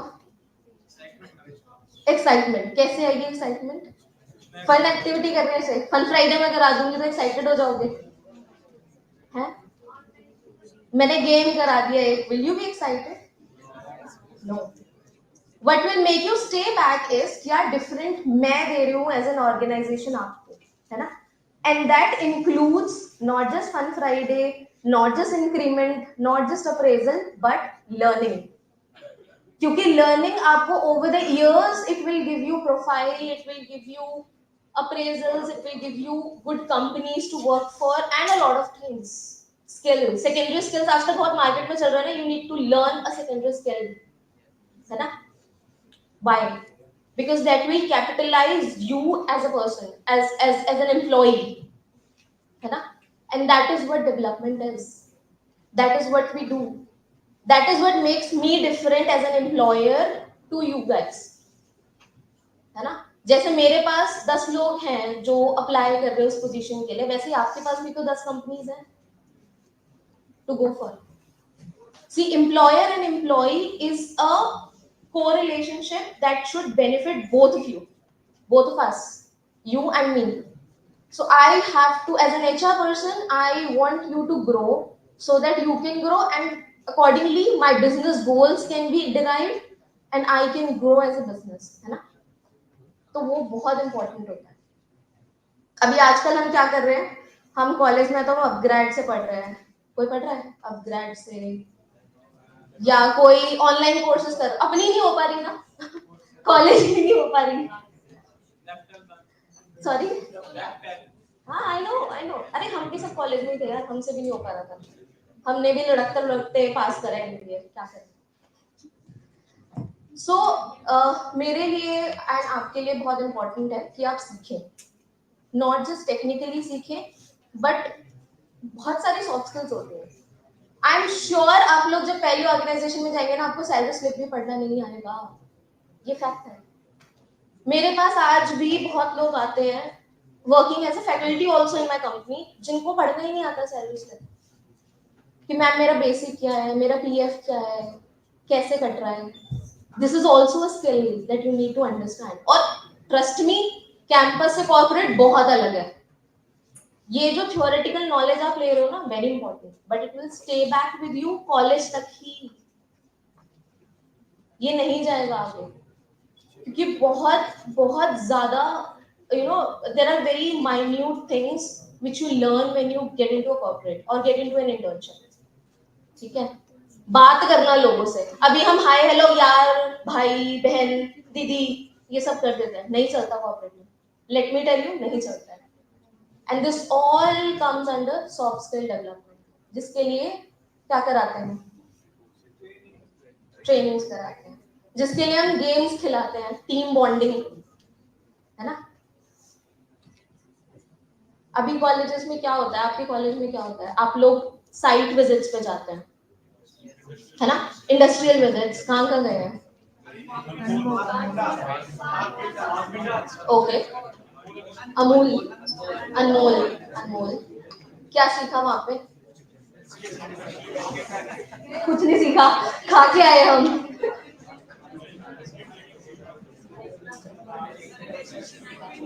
Yes, yes.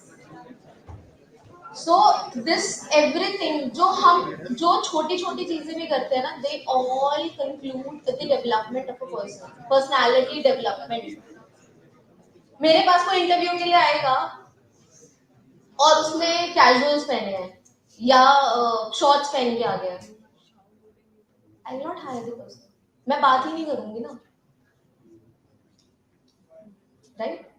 सो अगर आपको कुछ भी आता है, यार आप साइंटिस्ट हो, आई एम सेइंग कि आप साइंटिस्ट हो, आप पीएचडी होल्डर हो, लेकिन you are not, you are not dressed properly for an interview, I will not take an interview at all.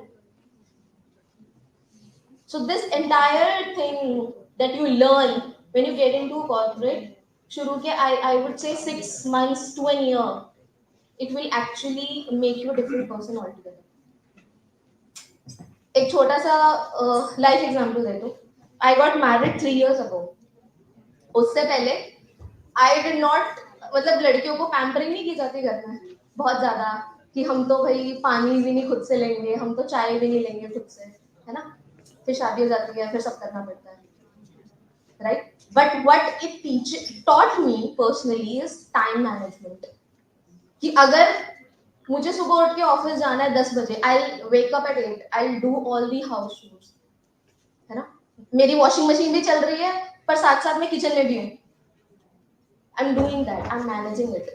तो बहुत सारे लाइफ में ऐसी चीजें भी होती हैं जिससे आप बहुत सारी चीजें सीखते हो, and that helps in corporate. अगर मैं प्रेजेंटेशन बना रही हूँ, मुझे मेरे मैनेजर ने बोला कि भाई मुझे शाम को ये प्रेजेंटेशन चाहिए, माय सीईओ इज कमिंग, है ना, प्रेजेंटेशन तो मुझे बनानी है, पर मेरे और भी तो काम है, रिक्रूटमेंट भी तो करनी है, लोगों को गेम भी खिलाने हैं, दिवाली का इवेंट भी कराना है, लोगों के इंक्रीमेंट लेटर भी भेजने हैं, है ना, सेल्स पर्सन के लिए उसको एमआईएस रिपोर्ट भी बनानी है, उसको कॉल्स भी करने हैं, हो सकता है कोई वॉक इन क्लाइंट आ जाए, उसको भी हैंडल करना है, और मेरे एचआर ने मुझे बोल दिया कि मुझे ये डॉक्यूमेंट चाहिए, तो मुझे वो डॉक्यूमेंट भी भेजना है, अटेंडेंस भी रेगुलराइज करनी है, तो कैसे करेंगे? टाइम मैनेजमेंट, है ना. So just be very very open to things that are working around you, क्योंकि आपको नॉर्मली नेचुरल हैबिटेट से बहुत कुछ सीखने को मिलता है. बहुत सारी चीजें जो इनबिल्ट होती हैं, बहुत सारी चीजें होती हैं जो हम सिखा सकते हैं, है ना. I can teach you to talk in English, but I cannot teach you to be polite, है ना, क्योंकि वो सब्जेक्टिव है, ठीक है. तो it is very very important for an employer and for an employee to develop themselves, है ना, ताकि आप लाइफ में आगे बढ़ सकें. टेक्निकल स्किल्स मुझे मिल जाती है, सॉफ्ट स्किल्स की मैं ट्रेनिंग कराती हूँ, और इसीलिए हम पर्सनलाइज्ड ट्रेनिंग्स कराते हैं, क्योंकि एज एन एम्प्लॉई मुझे 2 लोग दिख रहे हैं, एक दोनों सेल्स में, एक बहुत अच्छा कर रहा है, एक नहीं कर रहा, और जो नहीं कर रहा उसके पास शायद 10 साल का एक्सपीरियंस है, पर वो क्यों नहीं कर रहा? कुछ भी रीजन हो सकता है, मे बी वो मोटिवेटेड नहीं है, या मे बी वो पोलाइट नहीं है, कन्वर्ट नहीं कर पा रहा है ना. तो मेरे पास ऑप्शन है, तो मैं उसे निकाल दूं, एम्प्लॉई को, एज एन एम्प्लॉयर मैंने निकाल दिया उसको, अब मैं उसको रिप्लेस करके दूसरा ले रही सिस्टम में, कम से कम कुछ तो करेगा, वो तो कुछ भी नहीं कर रहा था. या दूसरा ऑप्शन क्या है मेरे पास, कि मैं वर्क करूं कि वो क्यों नहीं कर रहा है, ताकि मैं उसको डेवलप करूं. I want the person to stay and the person also wants to stay, तो कुछ प्रॉब्लम है ना, ठीक है. तो ये सब चीजें होती है, and this is kind of a reality check. जैसे मैंने पहले बोला, 6 months to 1 year में when you start a new job, you will feel a lot of changes, है ना, and we have to incorporate that into our personalities for us to be tailor ready for any company, है ना. कुछ समझ आया, कुछ पल्ले पड़ा? या बोरिंग लगा? खाने का इंतजार है। ठीक है, so I'll wrap it up. ज़्यादा भाषण नहीं दूंगी.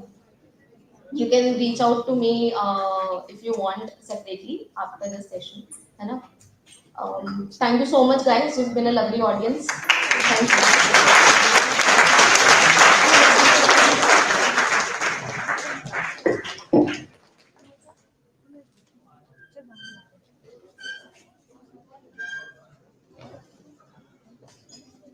Thank you, ma'am. Now the house is open for questions.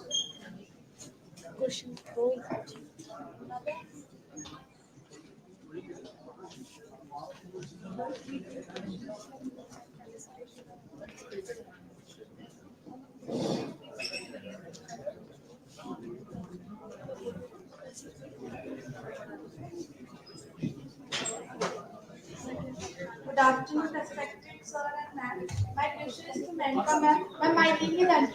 My name is Anshu Sharma, and I'm from MD20 batch. Ma'am, do you think that the importance of employee well-being has increased after COVID-19?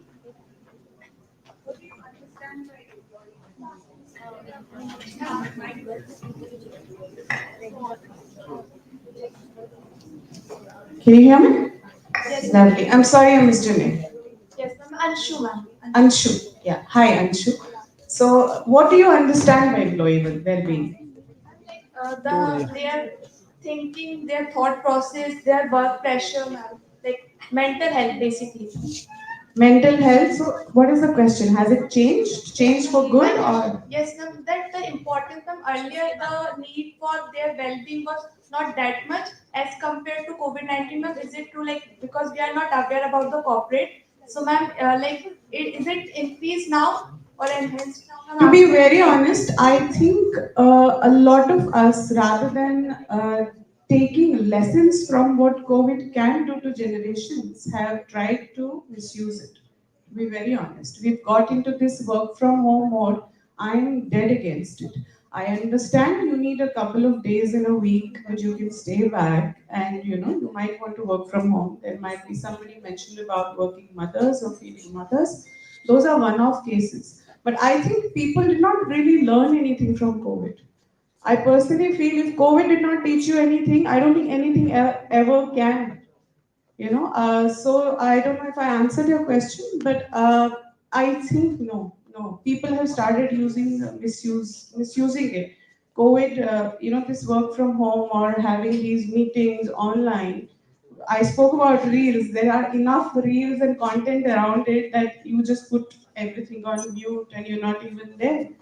I will again quote an example of campus placements. We see these people are hardly interested, and then when we ask for the feedback, they're like COVID wale bacche. That's what they say, COVID wala batch. But school में भी तो आपने पढ़ाई की थी ना, 12वीं तक भी तो आपने पढ़ाई की थी, बोलना तो उसी में सिखा देते. We used to have these elocution competitions, poetry, prose, etc. Did these students not go through it? No, I don't think it has increased. I think it's better that people kind of pull their socks up and start taking care and start living in the real world and not take an advantage of an epidemic, pandemic, sorry. Thank you so much.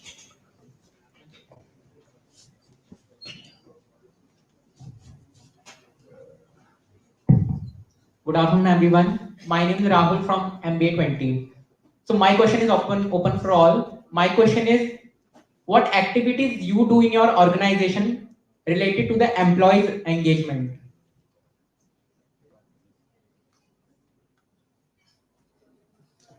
Hi, can you hear me? Hi, Rahul. So employee engagement बहुत broad term है, ठीक है? उसमें हम fun activities भी करते हैं, उसमें हम training and development भी करते हैं, है ना? We conduct one-on-one sessions also with employee. तो fun activities में आपकी normal activities, party कर ली, off site चले गए, वो सब कुछ, ठीक है? Then we do some serious activities like training development. I call an external trainer probably who can give you a session on soft skills or maybe PHP development or something like that. Then I have internal trainers also, like the HODs who would like to impart sessions to other, let's say मेरा कोई marketing का HOD है, उसको digital marketing का session impart करना है which is open to the entire organization. That's number 2. And then third, we conduct one-on-one sessions. One-on-one session so as to understand how you feel in the organization. सब कुछ अच्छा चल रहा है, नहीं अच्छा चल रहा है. Informally, HRs are like your therapist. That is what at least my employees call me. क्योंकि उनकी पर्सनल लाइफ में भी कोई प्रॉब्लम होता है, they come up to me and they're like, यार मेरा पति नहीं सुन रहा है, मेरे बच्चे नहीं मान रहे हैं, मेरी सास ऐसी है. So they do that sort of questions also, and they do talk about serious questions also कि मुझे इंक्रीमेंट नहीं मिला या मेरे मैनेजर बुरे हैं. तो this all is how we engage an employee into the system.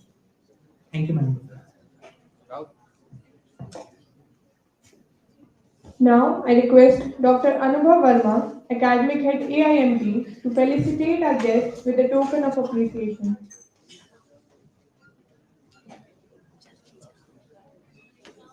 Mr. Anupam Vasan.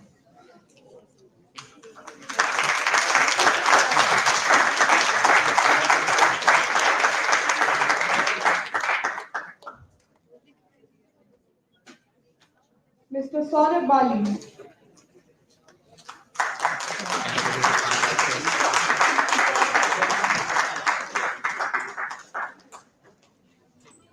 Ms. Menka Handu.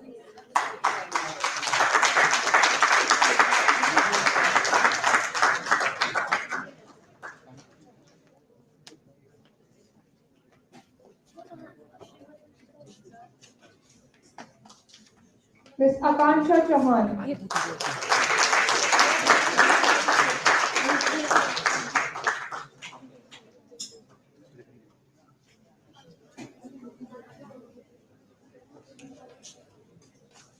Ms. Akansha Singh.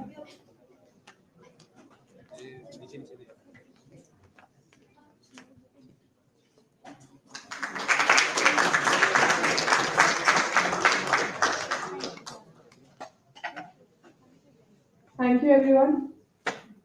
AI in HR is not about removing the human from human resources, but enhancing the human in the resources we manage.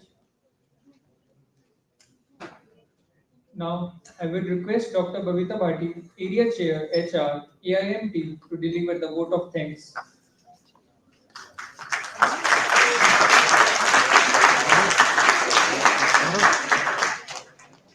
Thank you, Vata. Thank you, Radha. Good afternoon. Good afternoon, ma'am. Namaskar. लगे हुए हैं आप? Yes, ma'am. This is indeed a pleasure for me to extend this vote of thanks on behalf of our faculty team of AIMT and my dear students. And honestly speaking, I really didn't imagine such an energetic session, especially after pre-lunch when the students are quite hungry. It was indeed a pleasure. So AI, I read somewhere, AI will not replace humans. Rather, it will replace humans who are without AI. So clearly indicating that we cannot survive and we cannot afford to survive without AI. So it is essential. And as one of our speakers put it up, that there is AI is not replacing the jobs. It is just elevating the HR faces in the corporate world. So there was this SHRM report which states 79% companies are already using some or the other form of AI or technical domination in the areas of human resource management practices.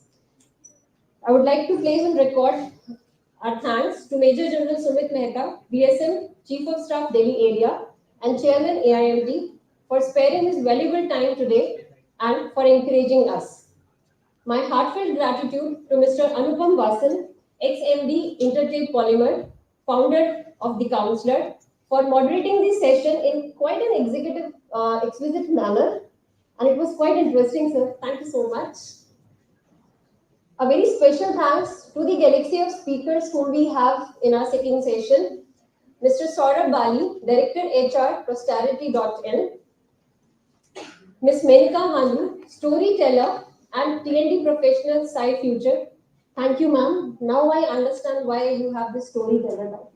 Thank you so much.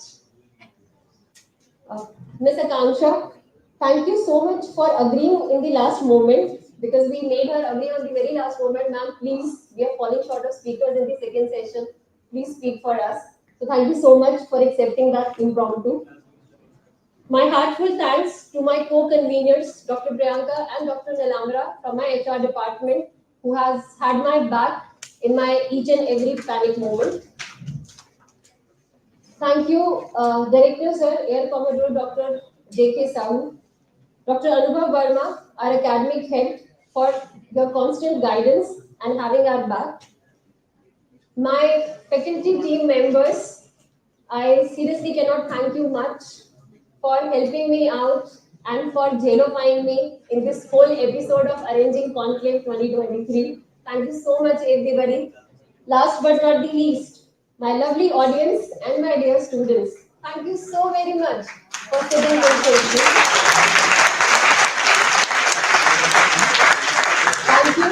Thank you.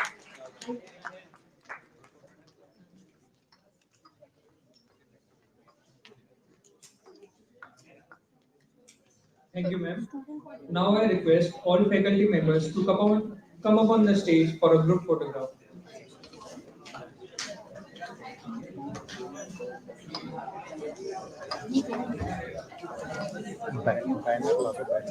अब वो loop में आ जाएगा पता है सीधी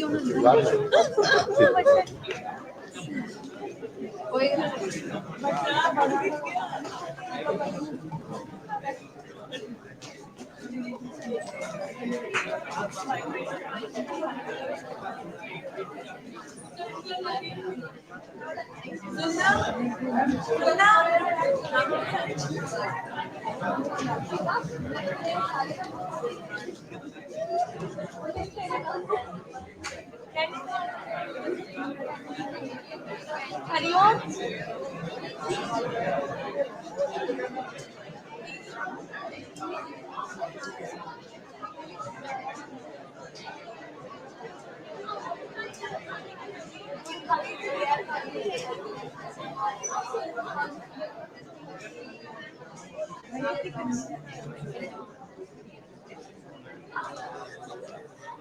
चेतन भगत सभी है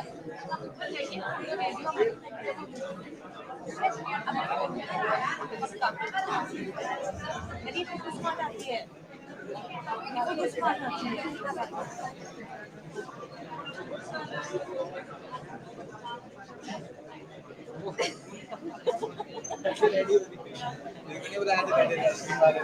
Student coordinators. Now I request all the student coordinators to come up on the stage for group photograph.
नहीं होगा नेशनलिज्म नहीं है I request everyone to kindly stand up for the national anthem.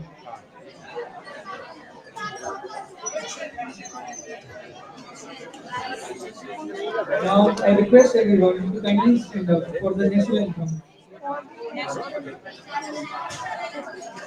गण मन अधिनायक जय हे भारत भाग्य विधाता पंजाब सिंध गुजरात मराठा द्राविड उत्कल बंगा विंध्य हिमाचल यमुना गंगा चञ्चल जलधितरङ्गा तव शुभ नामे जागे तव शुभ आशीष मागे गाहे तव जय गाथा जनगण मंगलदायक जय हे भारत भाग्य विधाता जय हे जय हे जय हे जय जय जय जय हे